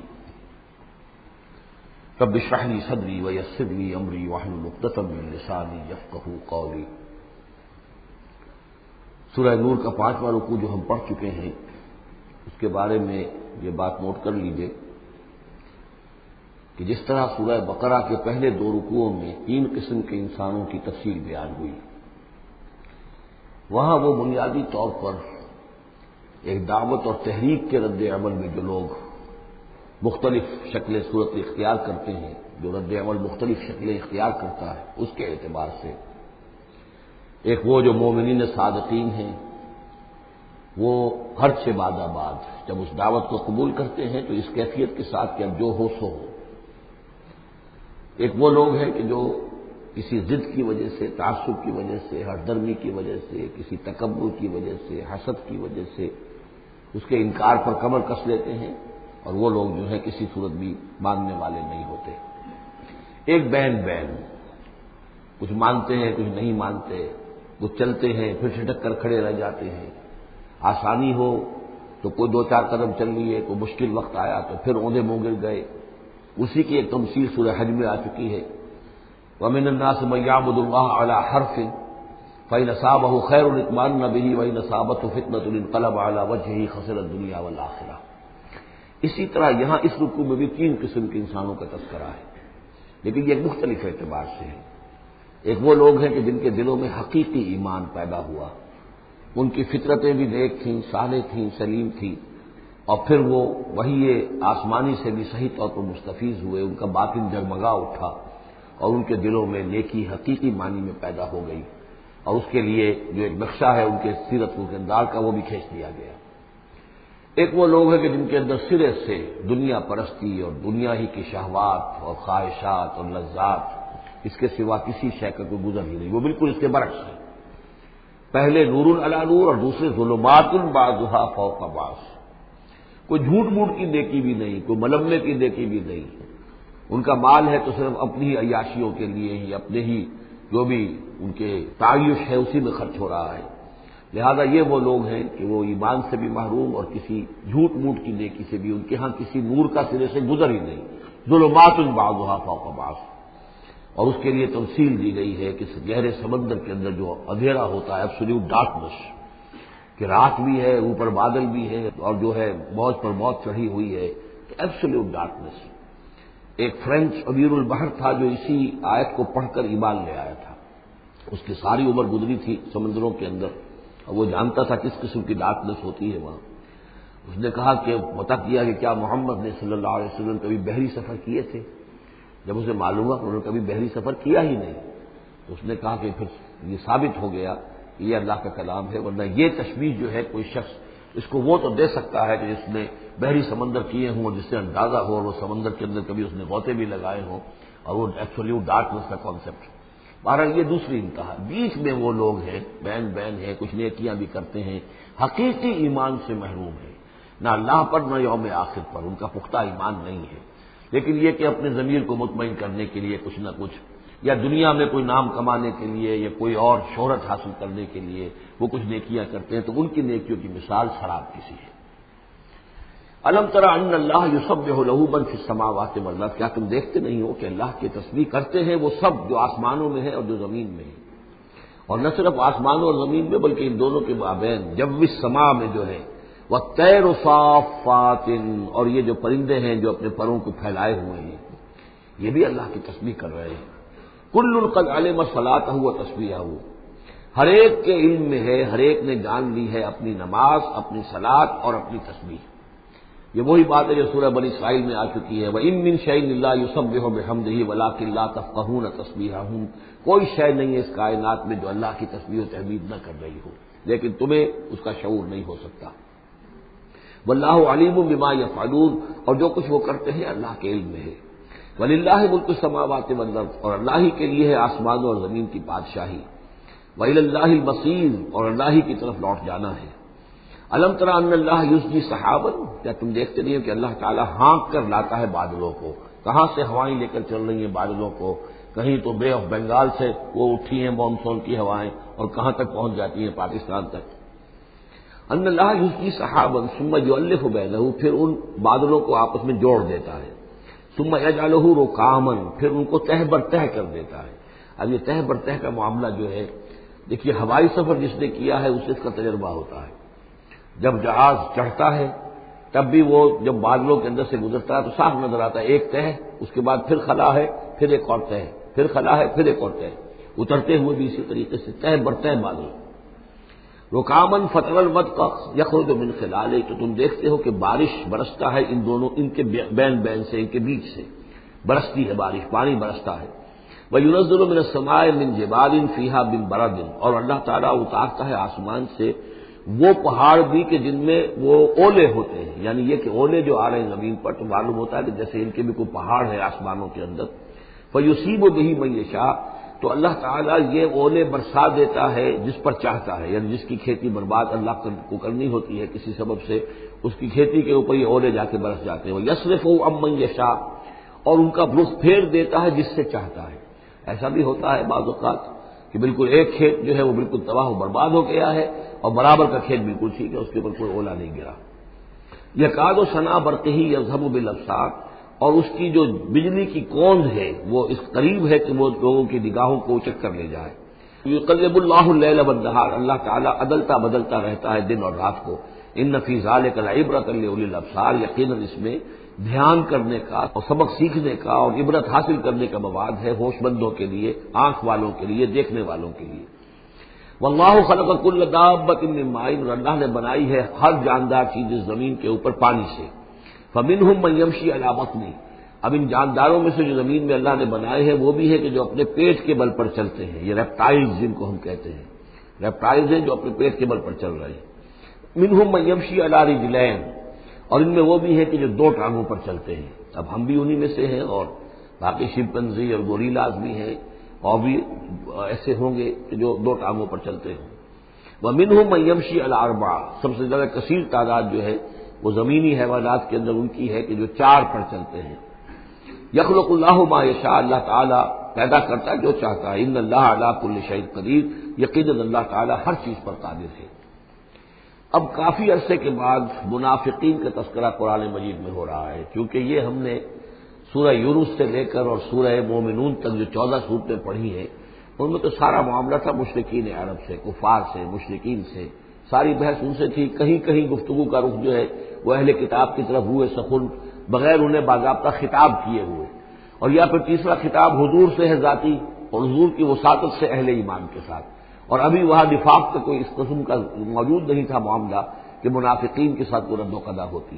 لیکن یہ تو چونکہ سورت نازل ہو رہی ہے سن 6 ہجری میں، یہ گویا کہ یوں سمجھیے کہ عین مدنی جو دور ہے اس کا عین وسط ہے بالکل۔ سن 11 میں حضور کا انتقال ہوا ہے، تو سن 6 یوں سمجھیے کہ ان دونوں کے بالکل وسط کے اندر ہے، یہ بالکل درمیانی دور ہے مدنی دور کا۔ یہاں پر تذکرہ ہو رہا ہے منافقین کا۔ لقد انزلنا آیات مبینات، ہم نے نازل کی ہیں روشن آیات۔ واللہ یہدی من یشاء الی صراط مستقیم، اور اللہ تعالیٰ ہدایت دیتا ہے جس کو چاہتا ہے سیدھے راستے کی طرف۔ وَيَقُولُونَ آمَنَّا بِاللَّهِ، اور کچھ لوگ وہ بھی ہیں جو کہتے ہیں ایمان لائے اللہ پر، وبالرسول، اور اللہ کے رسول پر، وَأَطَعْنَا، اور ہم نے اطاعت قبول کی۔ ثُمَّ يَتَوَلَّىٰ فَرِيقٌ مِّنْهُمْ، پھر ان میں سے ایک جماعت جو ہے پیچھ موڑ کر جاتی ہے، من بعد ذالک، اس کے بعد، یعنی اب اس کے بعد یہ سب کچھ کہہ کر قول و قرار کر کے اطاعت کا یہاں دم بھر کر جاتے ہیں، لیکن پھر طرز عمل ان کا کچھ اور ہوتا ہے۔ وَمَا أُولَٰئِكَ بِالْمُؤْمِنِينَ، اور یہ لوگ حقیقی مومن نہیں ہیں۔ وَإِذَا دُعُوا إِلَى اللَّهِ وَرَسُولِهِ لِيَحْكُمَ بَيْنَهُمْ، اور جب انہیں پکارا جاتا ہے، بلایا جاتا ہے کہ آؤ اللہ کی طرف اور رسول کی طرف کہ ان کے مابین فیصلے کرے۔ یہ سورہ نساء میں ہم یہ سارے مضامین بڑی تفصیل سے پڑھ چکے ہیں کہ وہ لوگ چاہتے تھے کہ اپنے مقدمات جو ہیں وہ یہودیوں کی عدالت میں لے جائیں، اس لیے کہ حضور کے ہاں انہیں اندیشہ ہوتا تھا کہ یہاں تو بالکل صحیح فیصلہ ہو جائے گا۔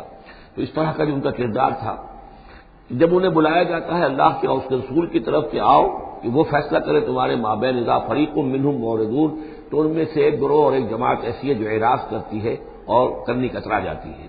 وَإِن يَكُن لَّهُمُ الْحَقُّ يَأْتُوا إِلَيْهِ مُذْعِنِينَ، اور اگر ان کو معلوم ہو کہ حق ہمارے ساتھ ہے، یعنی ہم حق پر ہیں اس مقدمے میں، تو پھر وہ آتے ہیں بڑا یقین کا اظہار کرتے ہوئے، اذعان کے ساتھ اور یقین کے ساتھ اور اپنے ایمان کا اظہار کرتے ہوئے، کیونکہ انہیں یقین ہے کہ ہمارا کیس سچا ہے اور حضور کی عدالت میں ہم جائیں گے تو ہمارے حق میں فیصلہ ہو جائے گا، تو اب کوئی رکاوٹ نہیں۔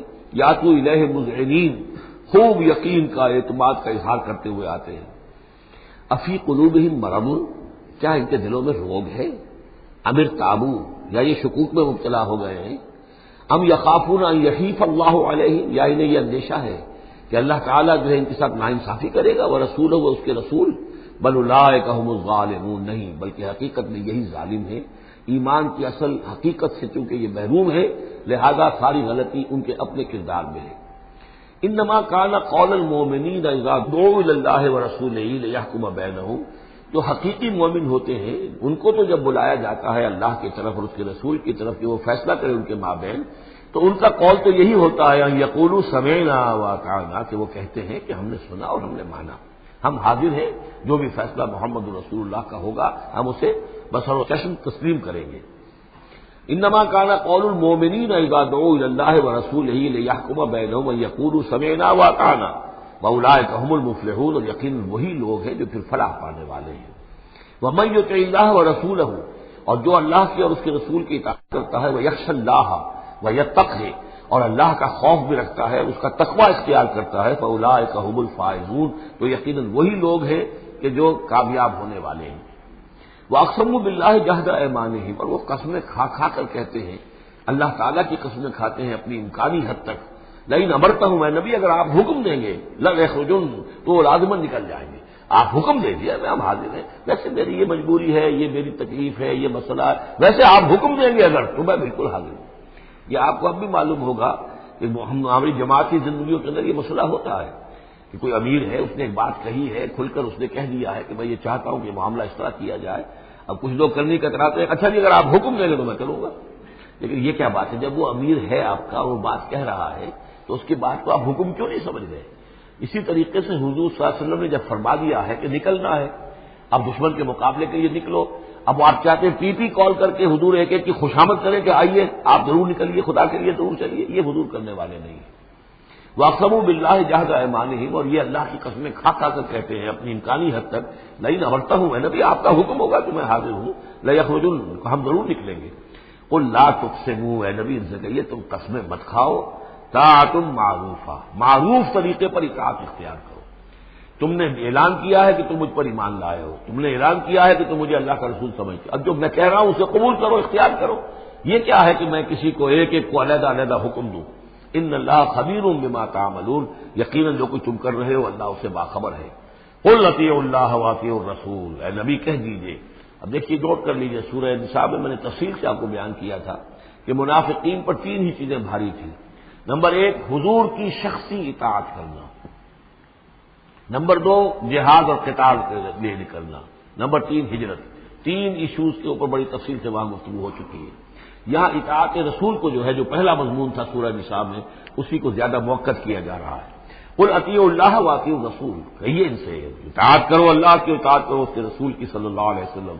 فإن تولوا، پھر اگر یہ پیٹھ موڑ لے، اگر تم منہ پھیرو گے، اگر منہ موڑ لو گے، فإنما علیہ ما حمل، تو سن لو ہمارے نبی پر ذمہ داری ہے اس کام کی جو ہم نے ان پر ڈالا ہے، وعلیکم ما حملتم، اور تم سے باز پرس ہوگی اس کی جو تمہارے اوپر ڈالا گیا ہے۔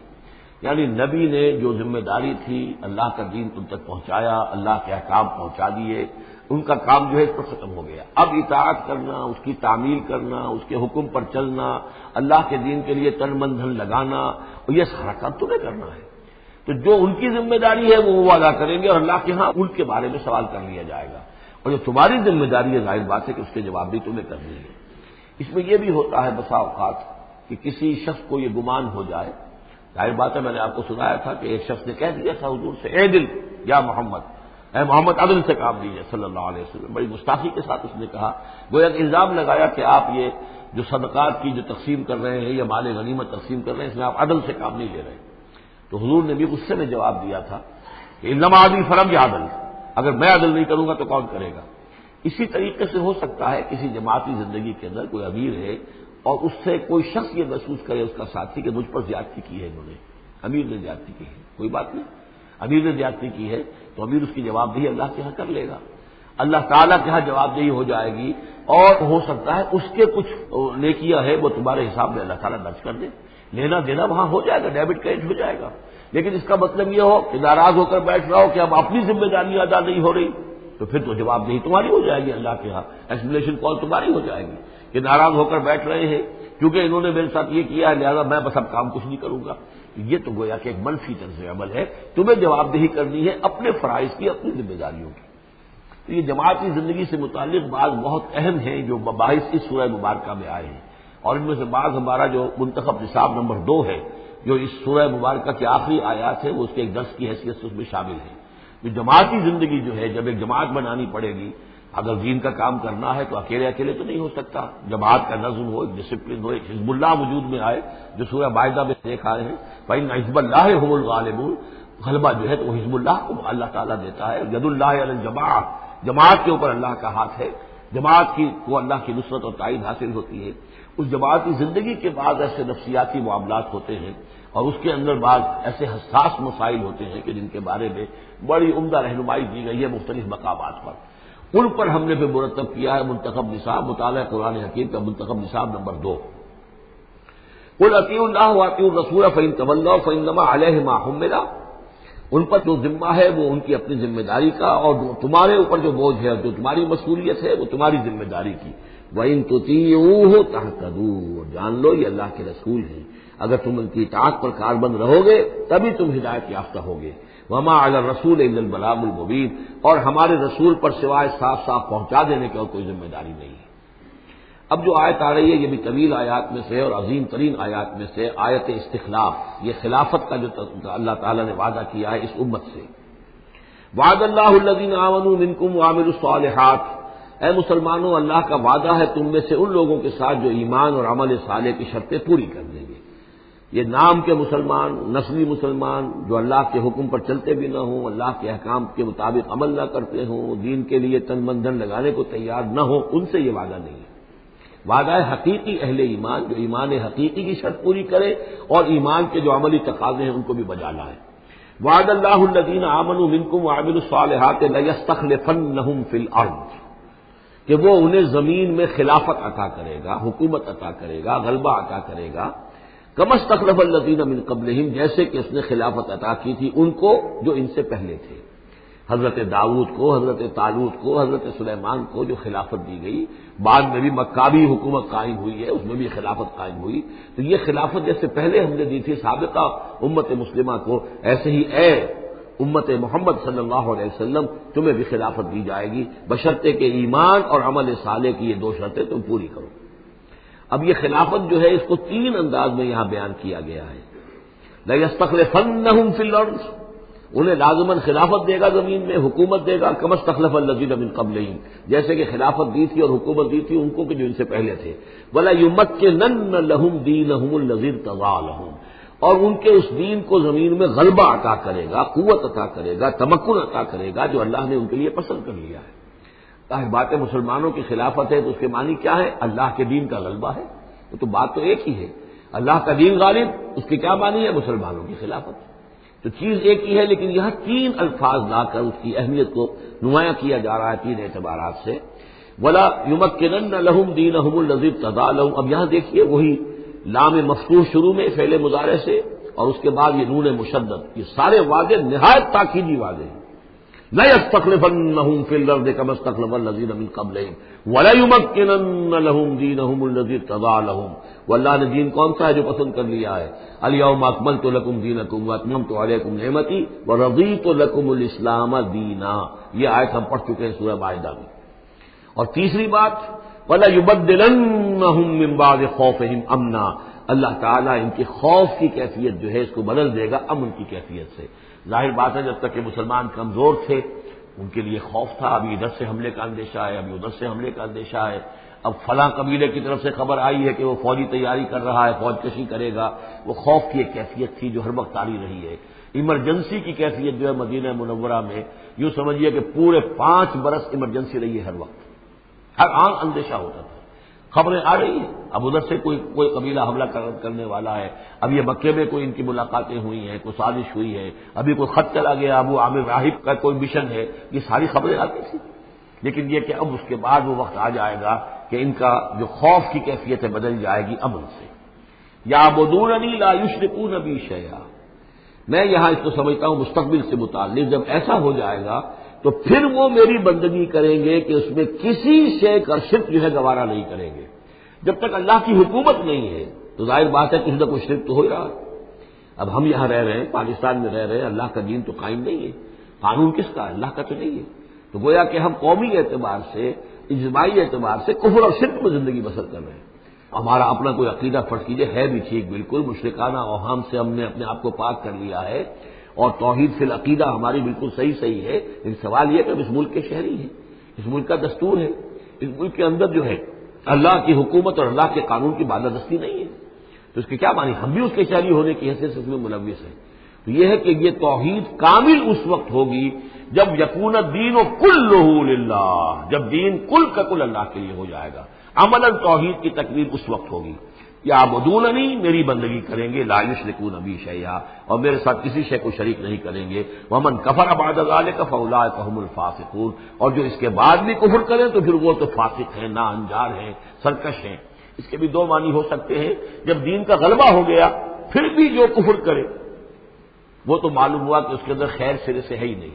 ایک یہ کہ باطل کا غلبہ ہے، باطل کے غلبے میں کسی بندہ مومن کے لیے ایمان لانا مشکل ہے، ایمان پر قائم رہنا مشکل ہے، اسلام پر عمل کرنا مشکل ہے، لیکن جب دین غالب ہو گیا ہو تو اب تو ظاہر بات ہے کہ اب تو ساری رکاوٹیں دور ہو گئی، اب تو یہ شخص کسی کی اپنی فطرت ہی میں کجی آ چکی ہے، کوئی پرورٹڈ نیچر کا شخص ہے، تبھی وہ رہے گا کہ جو اسلام سے دور رہے۔ ومن کفر بعد ذلک فاولئک هم الفاسقون، اور میرے نزدیک اس کا ایک مفہوم یہ بھی ہے کہ ہمارے ان تین پختہ وعدوں کے بعد بھی جو شخص کمر ہمت نہ کس لے اور اس کام کے لیے کھڑا نہ ہو جائے، گویا کہ وہ ہماری بات کا کفر کر رہا ہے، انکار کر رہا ہے، اسے ہمارے ان وعدوں پر یقین نہیں ہے۔ ومن کفر بعد ذلک فاولئک هم الفاسقون، تو وہ تو گویا کہ فاسق ہے اور سرکش ہے اور ناہنجار ہے۔ اس آیت کو ذہن میں رکھیے، اس حدیث کو آج میں چاہتا ہوں کہ اس کا متن بھی آپ کو سنا دوں کہ اس کی خبر دی ہے محمد رسول اللہ صلی اللہ علیہ وسلم نے۔ تاریخی اعتبار سے تو یہ نوٹ کر لیجئے، یہ سن 6 ہی کے اندر، ابتدائی میں سن 6 کے یہ آیت نازل ہوئی، سن 6 ہی میں صلح حدیبیہ ہو گئی، انا فتحنا لک فتحا مبینا، گویا کہ اس آیت کا جو مصداق ہے وہ ظاہر ہونا شروع ہو گیا۔ سن 7 میں غزوہ خیبر ہوا، اللہ نے بہت بڑا مال غنیمت مسلمانوں کو دیا۔ سن 8 میں مکہ فتح ہو گیا۔ سن 9 میں موپنگ اپ آپریشن ہو گیا، اعلان کر دیا گیا حج کے اندر کہ آئندہ سے یہاں کوئی مشرک نہیں آئے گا، اور اب تمہارے لیے اتنی مہلت ہے، کسی کوئی معاہدہ قائم نہیں رہے گا، جو معاہدے ہیں میعادی ان کی میعاد ختم ہوتے ہی معاہدہ ختم، اور جن کی میعاد کوئی نہیں تھی ان کے لیے ہم 4 مہینے کی میعاد مقرر کر رہے ہیں کہ اس کے بعد کوئی معاہدہ کسی مشرک سے نہیں ہے، جب یہ مدت ختم ہو جائے گی قتل عام شروع ہو جائے گا۔ تو یہ تو اللہ تعالیٰ کی طرف سے جزیرہ نما عرب کے اندر دین کی تکمیل ہو گئی، خلافت قائم ہو گئی، اللہ کی حکومت قائم ہو گئی۔ جیسے حضرت داؤد خلیفہ تھے، یہاں حضرت محمد خلیفہ ہے صلی اللہ علیہ وسلم، اس لیے کہ حاکم اب کون ہے؟ حضرت محمد صلی اللہ علیہ وسلم۔ اپنی زندگی میں تو حاکمیت جو بھی ہے آپ کے پاس ہے۔ اس کے بعد خلافت راشدہ میں پھر یہ خلافت کہاں سے کہاں پہنچی وہ آپ کو معلوم ہے، لیکن پھر ریورسل شروع ہو گیا۔ لیکن وہ حدیث میں آپ کو سنا رہا ہوں، حضرت نعمان بن بشیر سے مروی ہے رضی اللہ تعالی عنہ، اور مسند احمد بن حنبل میں یہ روایت ہے کہ حضور نے یہ فرمایا صلی اللہ علیہ وسلم، تکون النبوۃ فیکم ما شاء اللہ ان تکون، مسلمانوں تمہارے مابین نبوت موجود رہے گی جب تک اللہ چاہے گا کہ رہے، یعنی میں موجود رہوں گا بنفس نفیس تمہارے مابین جب تک اللہ چاہے گا۔ ثم یرفع اللہ اذا شاء یرفعها، پھر اللہ تعالیٰ اس کو اٹھا لے گا جب چاہے گا، نبوت کو اٹھا لے گا، یعنی میرا انتقال ہو جائے گا، تو ایک دور جو ہے وہ ختم ہو جائے گا۔ فرمایا ثم تکون خلافتا علی منہاج النبوہ، پھر خلافت ہوگی نبوت کے نقش قدم پر، نبوت ہی کے طریقے پر، ٹھیک وہی نظام جو محمد عربی صلی اللہ علیہ وسلم نے قائم کیا تھا، بعین ہی ایک بال کے فرق کے بغیر وہ نظام جو کا تو قائم رہے گا، خلافت علی منہاج النبوہ۔ فتکون ما شاء اللہ وان تکون، یہ بھی رہے گا جب تک اللہ چاہے گا یہ دور۔ ثم یرفع اللہ اذا شاء یرفع، پھر اس دور کو بھی اللہ اٹھا لے گا جب اللہ چاہے گا۔ ثم تکون ملکن عاضا، پھر ملوکیت کا دور آئے گا، اور وہ کاٹ کھانے والی ملوکیت ہوگی، کاٹ کھانے والی ملوکیت، ظالم ملوکیت، اور یہ بھی رہے گا جب تک اللہ چاہے گا، پھر اللہ اس کو بھی اٹھا لے گا۔ پھر چوتھا دور آئے گا ثم تکون ملکن جبریا، پھر غلامی کی ملوکیت ہوگی، یعنی یہ دور جو ہمارا گزرا ہے کولونیل دور، پہلے یہ کہ ملوک تھے، بادشاہ تھے، چاہے وہ بنو عباس میں تھے یا بنو امیہ میں سے تھے یا یہ کہ ترک تھے، مسلمان تو تھے، کلمہ گو تو تھے، ان میں کوئی کوئی نہ اچھا بھی ہوتا تھا، بہت اچھے لوگ بھی تھے، بوڑھے لوگ بھی تھے، لیکن مسلمان تو تھے، کلمہ گو تو تھے۔ لیکن چوتھا دور آیا کہ کہیں ہم انگریزوں کے غلام ہو گئے، کہیں ہم ولندیزیوں کے غلام ہو گئے، کہیں ہم فرانسیسیوں کے غلام ہو گئے، کولونیل پاورز۔ تو ہماری تو ملکہ معظمہ جو ہے ملکہ وکٹوریہ تھی، 1857 سے تو ہم ان کی رعایا بن گئے تھے، اس سے پہلے تو جو بھی تھی بہرحال ایسٹ انڈیا کمپنی جو تھی، لیکن یہ کہ بعد میں تو ہم براہ راست تاج برطانیہ کے غلام تھے۔ یہ چوتھا دور ہے جو تقریباً یوں سمجھیے کہ ابھی نصف میں پہنچا ہے، اس اعتبار سے کہ اگرچہ براہ راست وہ جو حکومتوں کا جو بساط بچھی ہوئی تھی وہ لپیٹ دی گئی ہے، لیکن ابھی مالیاتی اعتبار سے ریموٹ کنٹرول سے وہی قوتیں ہیں کہ جو آج بھی کنٹرول کر رہی ہیں ہمیں. یہ ریموٹ کنٹرول ہے. ابھی یہ چوتھا دور ختم نہیں ہوا ہے. پہلے یہ براہ راست آکوپیشن اور اپنی حکومتیں اپنی فوجیں لا کر، اب یہ ہے کہ اس کے بغیر بائی پراکسی، چاہے ہمارے ہی آدمی بیٹھے ہوئے ہیں، لیکن اصل میں سارا جو ہے یہ مالیاتی جو ہے استعمار ہے، ایک نیا عالمی استعمار ہے. لیکن یہ استعمار جو ہے اس طرح کا کولونیل رول نہیں ہے کہ انگریز موجود ہے، ان کی فوج موجود ہے، یا فرانسیسی فوج موجود ہے، یا اطالوی فوج موجود ہے، بلکہ یہ تو IMF اور ورلڈ بینک کا نظام ہے اس کے تحت، اور ملٹی نیشنل کمپنیوں کی. لیکن جو خوشخبری کی بات ہے وہ یہ ہے کہ حضور نے فرمایا بالآخر یہ چوتھا دور بھی ختم ہو جائے گا. اور خوشخبری یہ ہے کہ ثم تکون خلافۃ علی منہاج النبوہ، پھر دور آئے گا خلافت علی منہاج النبوہ کا.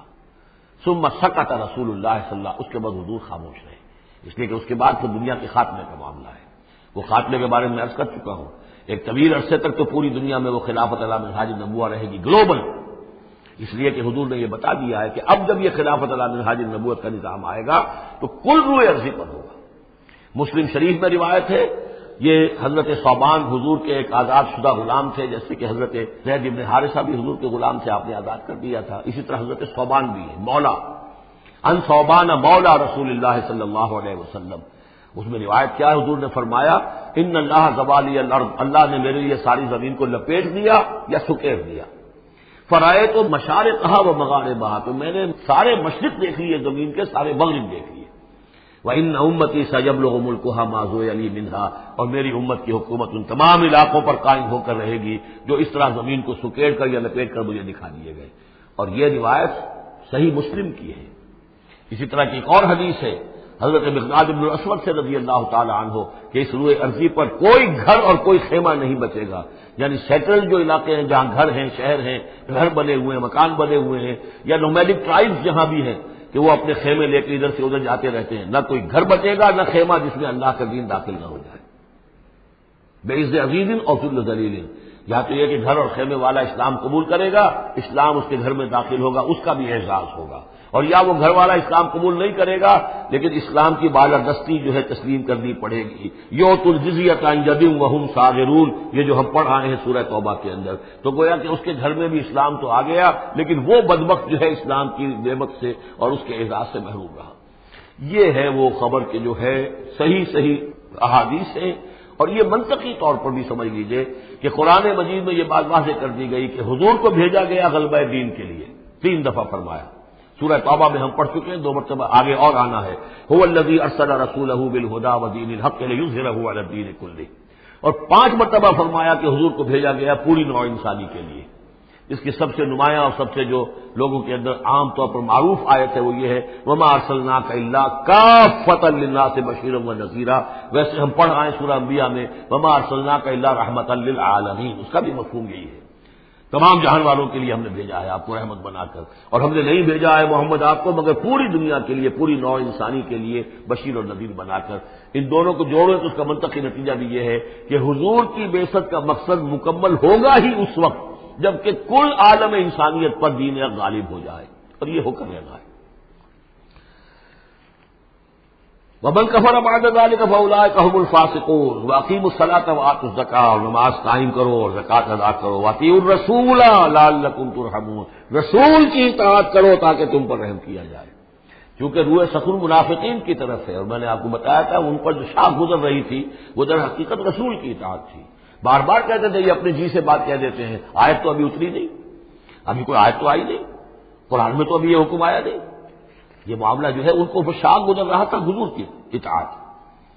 واقیموا الصلاۃ وآتوا الزکاۃ، اور نماز قائم کرو اور زکوٰۃ ادا کرو. واطیعوا الرسول لعلکم ترحمون، اور اللہ رسول کی اطاعت کرو تاکہ تم پر رحم کیا جائے. لا تحسبن الذین کفروا معجزین فی الارض، یہ کافر یہ نہ سمجھیں کہ وہ اللہ کو تھکا دیں گے یا ہرا دیں گے اس زمین میں. ومأواہم النار، ان کا ٹھکانہ آگ ہے. ولبئس المصیر، اور بہت برا ٹھکانہ ہے. یا ایھا الذین آمنوا لیستأذنکم الذین ملکت ایمانکم، اب وہی جو سماجی احکام کچھ دیے گئے تھے کہ اذن لیے بغیر تم داخل نہ ہو گھر میں، اور اس طرح کے آداب جو ہیں معاشرتی ان کے ضمن میں مزید احکام آ رہے ہیں. یہ سورہ مبارکہ کی ترتیب یہ ہے، یوں سمجھیے کہ جیسے کوئی انگوٹھی ہو اور بڑا سا ہیرا جو ہے لگا ہوا، دونوں طرف جو ہے وہ اس کا پتلے سائڈ سے یہ ہار ہے، اور اس کے نیچے جو ہے درمیان میں کوئی بڑا ہیرا ہے دوسری طرف ہوتی ہے. اس کے بالکل وسط میں 5واں رکوع ہے، یہ اللہ نور السماوات والارض مثل نورہ کمشکات فیہا مصباح، اور آیت نمبر 35 وہ عظیم کوہ نور ہیرے کے مانند ہے۔ پھر دونوں طرف جو ہے یہ مضامین ہیں، کچھ ادھر ہیں سماجی احکام، کچھ ادھر ہیں سماجی احکام، اور اس طریقے سے یہ بہت خوبصورت ہار کی شکل بن گئی۔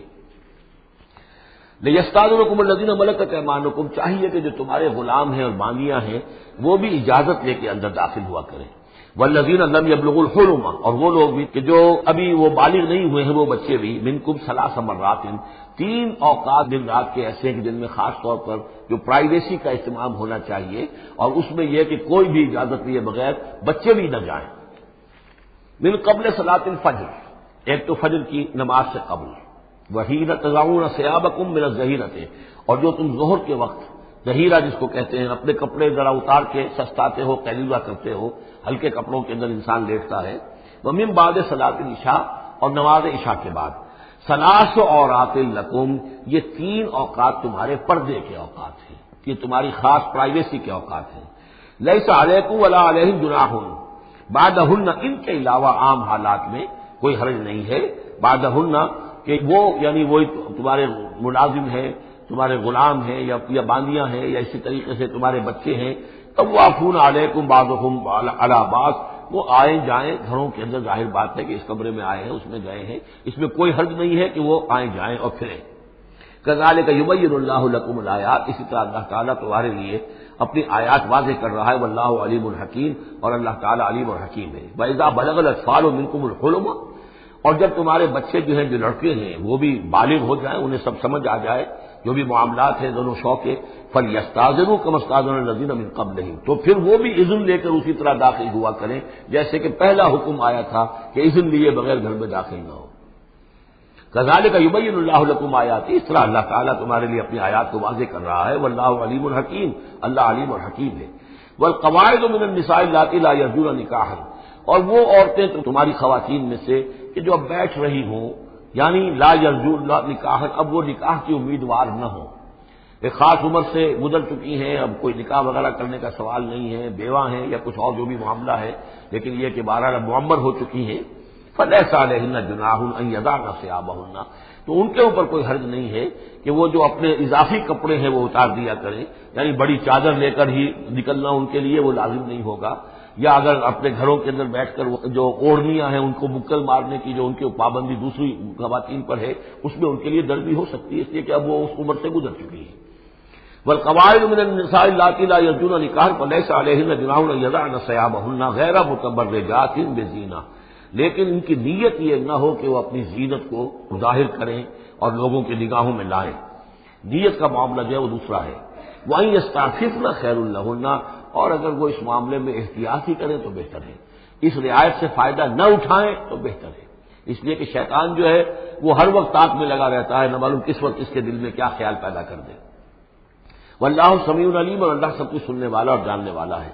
لیس علی الاعمى حرج، اب چونکہ یہ جو احکام دیے جا رہے تھے تو اس معاشرے کے اندر ایسا بھی تھا کہ کسی خاندان کے ساتھ کچھ لوگ جو ہیں بیچارے، کوئی لنگڑا ہے، کوئی اندھا ہے، اپنے برادری کا ہے، اپنی رشتہ داروں میں سے، وہ بھی گھر میں رہ رہا ہے، وہ اپنی کوئی آزاد جو معاش اور آزاد جو ہے کوئی معاشرتی حیثیت کا اہل نہیں ہے، تو اب ان کے لیے کیا ہوگا؟ کیا یہ ساری پابندیاں جو ہیں اسی طریقے سے ان کے اوپر بھی پوری طریقے سے عائد کی جائیں گی؟ تو ان کے ذمن میں کہا جا رہا ہے کہ وہ اگر تمہارے گھروں میں رہے تو کوئی حرج نہیں ہے۔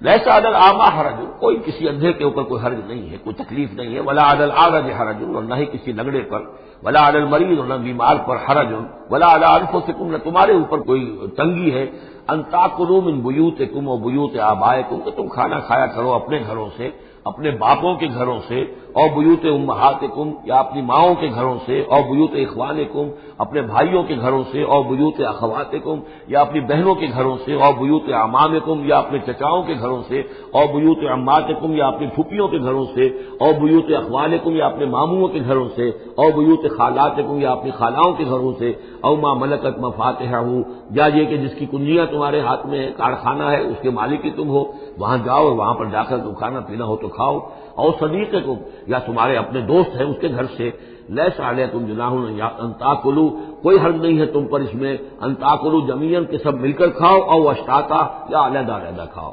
اس کو خامخواہ بعض لوگوں نے عورتوں اور مردوں کے اوپر وہ جو ہے اس کا انتباہ کر دیا ہے کہ چاہے تو عورت اور مرد مل کر کھائیں اور چاہے تو وہ علیحدہ علیحدہ کھائیں. یہاں مراد یہ ہے کہ بسا اوقات ایسے مواقع پر انتظار میں بڑی دقت ہوتی ہے.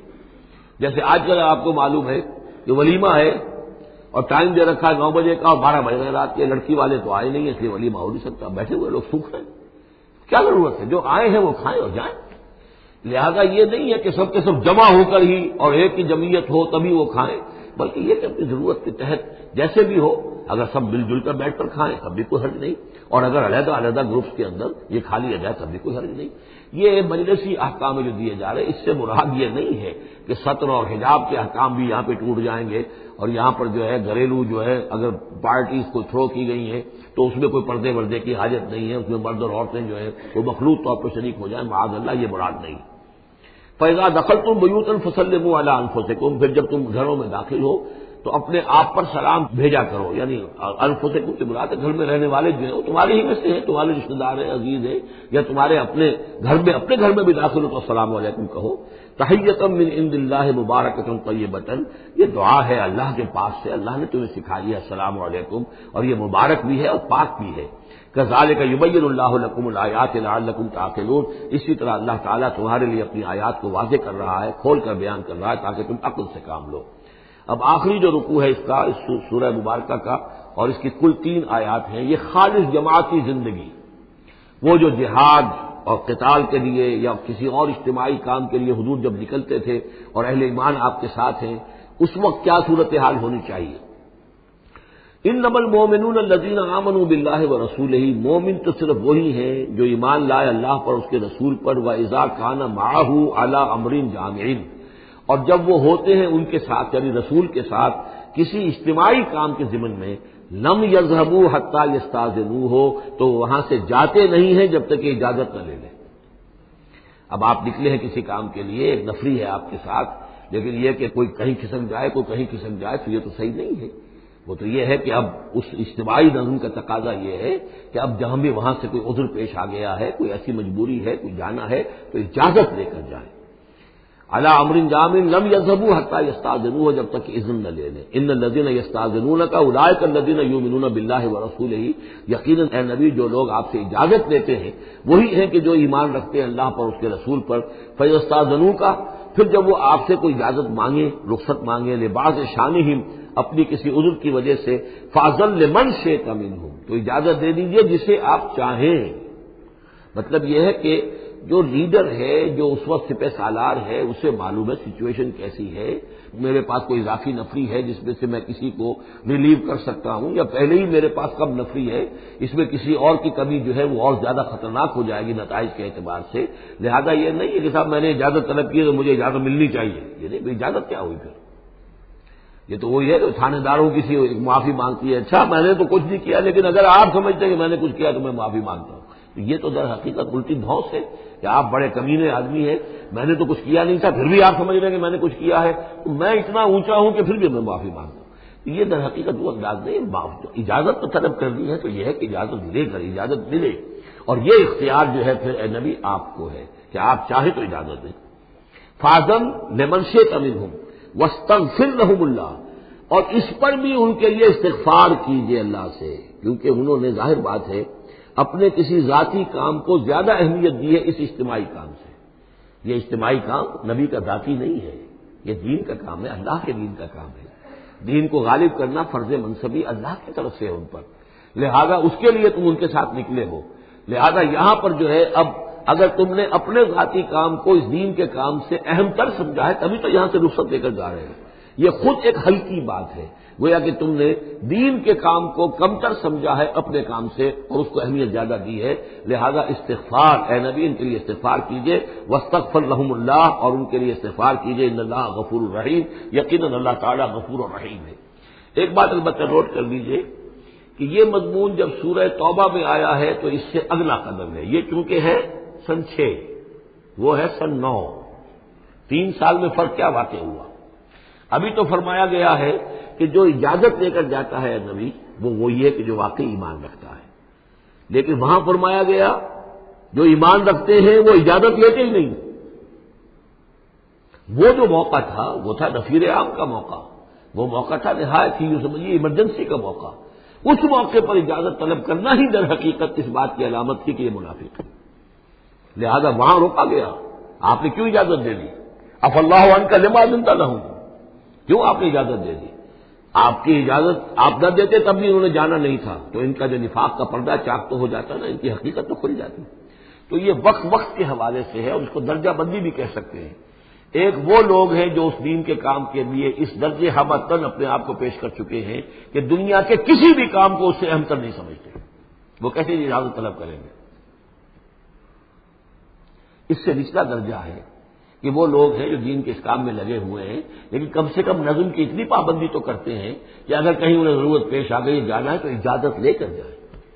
اس سے نیچے وہ لوگ ہیں جو اجازت کے بغیر ہی کھسک گئے تو معلوم ہے ان کا تو سرے سے اس کام سے سرے سے کوئی تعلق ہے ہی نہیں. تو درجہ بندی ہے. سیڑھیاں ہیں، اوپر کی سیڑھی کے اعتبار سے درمیانی سیڑھی نیچے ہے، لیکن نیچے والی سیڑھی کے اعتبار سے درمیانی اونچی ہے. تو یہ ریلیٹو معاملہ جو ہے رہے گا کہ ایک وہ لوگ ہیں جو سرے سے اس کا بھی خیال نہیں کرتے کہ اجازت لیں. اجتماع ہے، کوئی اس کی معذرت بھی نہیں کی ہے، نہ بعد میں کی ہے، نہ پہلے کہا ہے کہ میں نہیں آ سکتا. معلوم ہوا کہ انہیں کوئی سرے سے احساس ہی نہیں ہے کہ ہم کسی نظم کے پابند ہیں اور ہماری کوئی ذمہ داری ہے. اس سے بہتر کم سے کم وہ لوگ ہیں کہ جو اپنا عذر پیش کر دیتے ہیں، اجازت لے لیتے ہیں. لیکن اس سے بھی بہتر اونچا درجہ ہے کہ دنیا کے کسی بھی کام کو دین کے اس کام سے اہم تر مت سمجھو. اللہ تعالیٰ تمہارے کام سنوارے گا، اللہ تعالیٰ تمہاری ذمہ داری قبول کر لے گا. تم اللہ کے کام کے لیے نکلو. لا تجعلوا دعاء الرسول بینکم کدعاء بعضکم بعضا. تم یہ رسول کا بلانا اپنے مابین ایسے نہ سمجھ لو جیسے تمہارا آپس میں ایک دوسرے کو بلانا ہوتا ہے. بلانا یہ بھی ہے، آپ نے کسی کو دعوت دی، میرے گھر آئیے کھانا کھائیے، رسول نے دعوت دی، کیا یہ برابر ہو جائے گا معاملہ؟ لیکن ایک بلانا یہ ہے کہ رسول پکار رہا ہے تمہیں کہ آؤ اللہ کی راہ میں چلو میرے ساتھ. ایک یہ کہ کوئی عام آدمی آپ کو کہہ رہا ہے بھائی میرا ایک کام ہے، ذرا میرے اس کام کے لیے تھوڑی دیر کے لیے آ جائیے، کچھ مجھے چاہیے، مدد چاہیے. تو زمین و آسمان کا فرق ہو گیا. اور تیسرے معنی اس کی یہ بھی ہے کہ دعا سے مراد یہ کہ مخاطب ہونے کا انداز، تم جس طرح ایک دوسرے سے بات کر لیا کرتے ہو ایسے رسول کے ساتھ بات نہ کر لیا کرو. ان کے مقام کو، ان کے ادب کو، یہ سورہ حجرات میں جا کر تفصیل سے ہی بات آئے گی. لا ترفعوا اصواتکم فوق صوت النبی ولا تجهروا له بالقول كجهر بعضكم لبعض ان تحبط اعمالكم. تو یہ تینوں مفہوم اس کے ہیں. قد يعلم الله الذين يتسللون منكم لواذا. اللہ کو خوب معلوم ہے تم میں سے وہ لوگ جو اوٹ لے کر کھسک جاتے ہیں، یعنی کہیں نکلے تو ہیں، درج ہو گیا کہ یہ بھی جانے والوں میں ہے، کہیں دیکھا کہ کوئی دیکھ نہیں رہا کھسک گئے، یا اجتماع ہے بیٹھے ہوئے ہیں وہیں پر اب بات آئی ہے کہ اب ایک مہم درپیش ہے، اب انہیں سمجھ میں آ گیا کہ اب نام مانگے جائیں گے کون لوگ اس کے لیے اپنے آپ کو والنٹیئر کرتے ہیں، تو اس سے پہلے کہ وہ مرحلہ آئے وہ وہاں سے کھسک جائیں. یتسللون منکم، جو سٹک جاتے ہیں، کھسک جاتے ہیں آنکھ بچا کر لواذا. فلیحذر الذین یخالفون عن امرہ. تو انہیں ڈرنا چاہیے کہ جو رسول کے معاملے میں رسول کے بات کی مخالفت کرتے ہیں، ان تصیبہم فتنۃ، کہ ان پر کوئی عذاب اللہ کی طرف سے آ جائے، کوئی پکڑ آ جائے، کوئی بہت بڑی آزمائش آ جائے، اور یصیبہم عذاب علیم، یا ان کے اوپر کوئی بہت بڑا دردناک عذاب آ جائے. الا ان للہ ما فی السماوات والارض. آگاہ ہو جاؤ، یقیناً اللہ ہی کے لیے ہے جو بھی کچھ ہے تمام آسمانوں میں اور جو بھی کچھ ہے زمین میں. قد یعلم ما انتم علیہ. اللہ خوب جانتا ہے کہ تم کس مقام پر کھڑے ہو، تمہاری حیثیت کیا ہے، حقیقت کیا ہے، ایمان کتنا ہے، کتنے پانی میں ہو، تمہارے اعمال کیسے ہیں. ما انتم علیہ، جس حال میں تم ہو اللہ خوب جانتا ہے. ویوم یرجعون الیہ، اور جس دن کے وہ لوٹائے جائیں گے اللہ کی طرف، فینبئہم بما عملوا، تو اللہ تعالیٰ ان کو جتلا دے گا جو کچھ کے عمل انہوں نے کیے ہوں گے. واللہ بکل شیء علیم، اور اللہ ہر چیز کا علم رکھنے والا ہے. یہاں تیسرا گروپ جو ہے مکی اور مدنی صورتوں کا وہ ختم ہو گیا. مکی صورتیں 14، مدنی صرف 1، سورہ نور. بارک اللہ لی ولکم فی القرآن العظیم ونفعنی وإیاکم بالآیات والذکر الحکیم.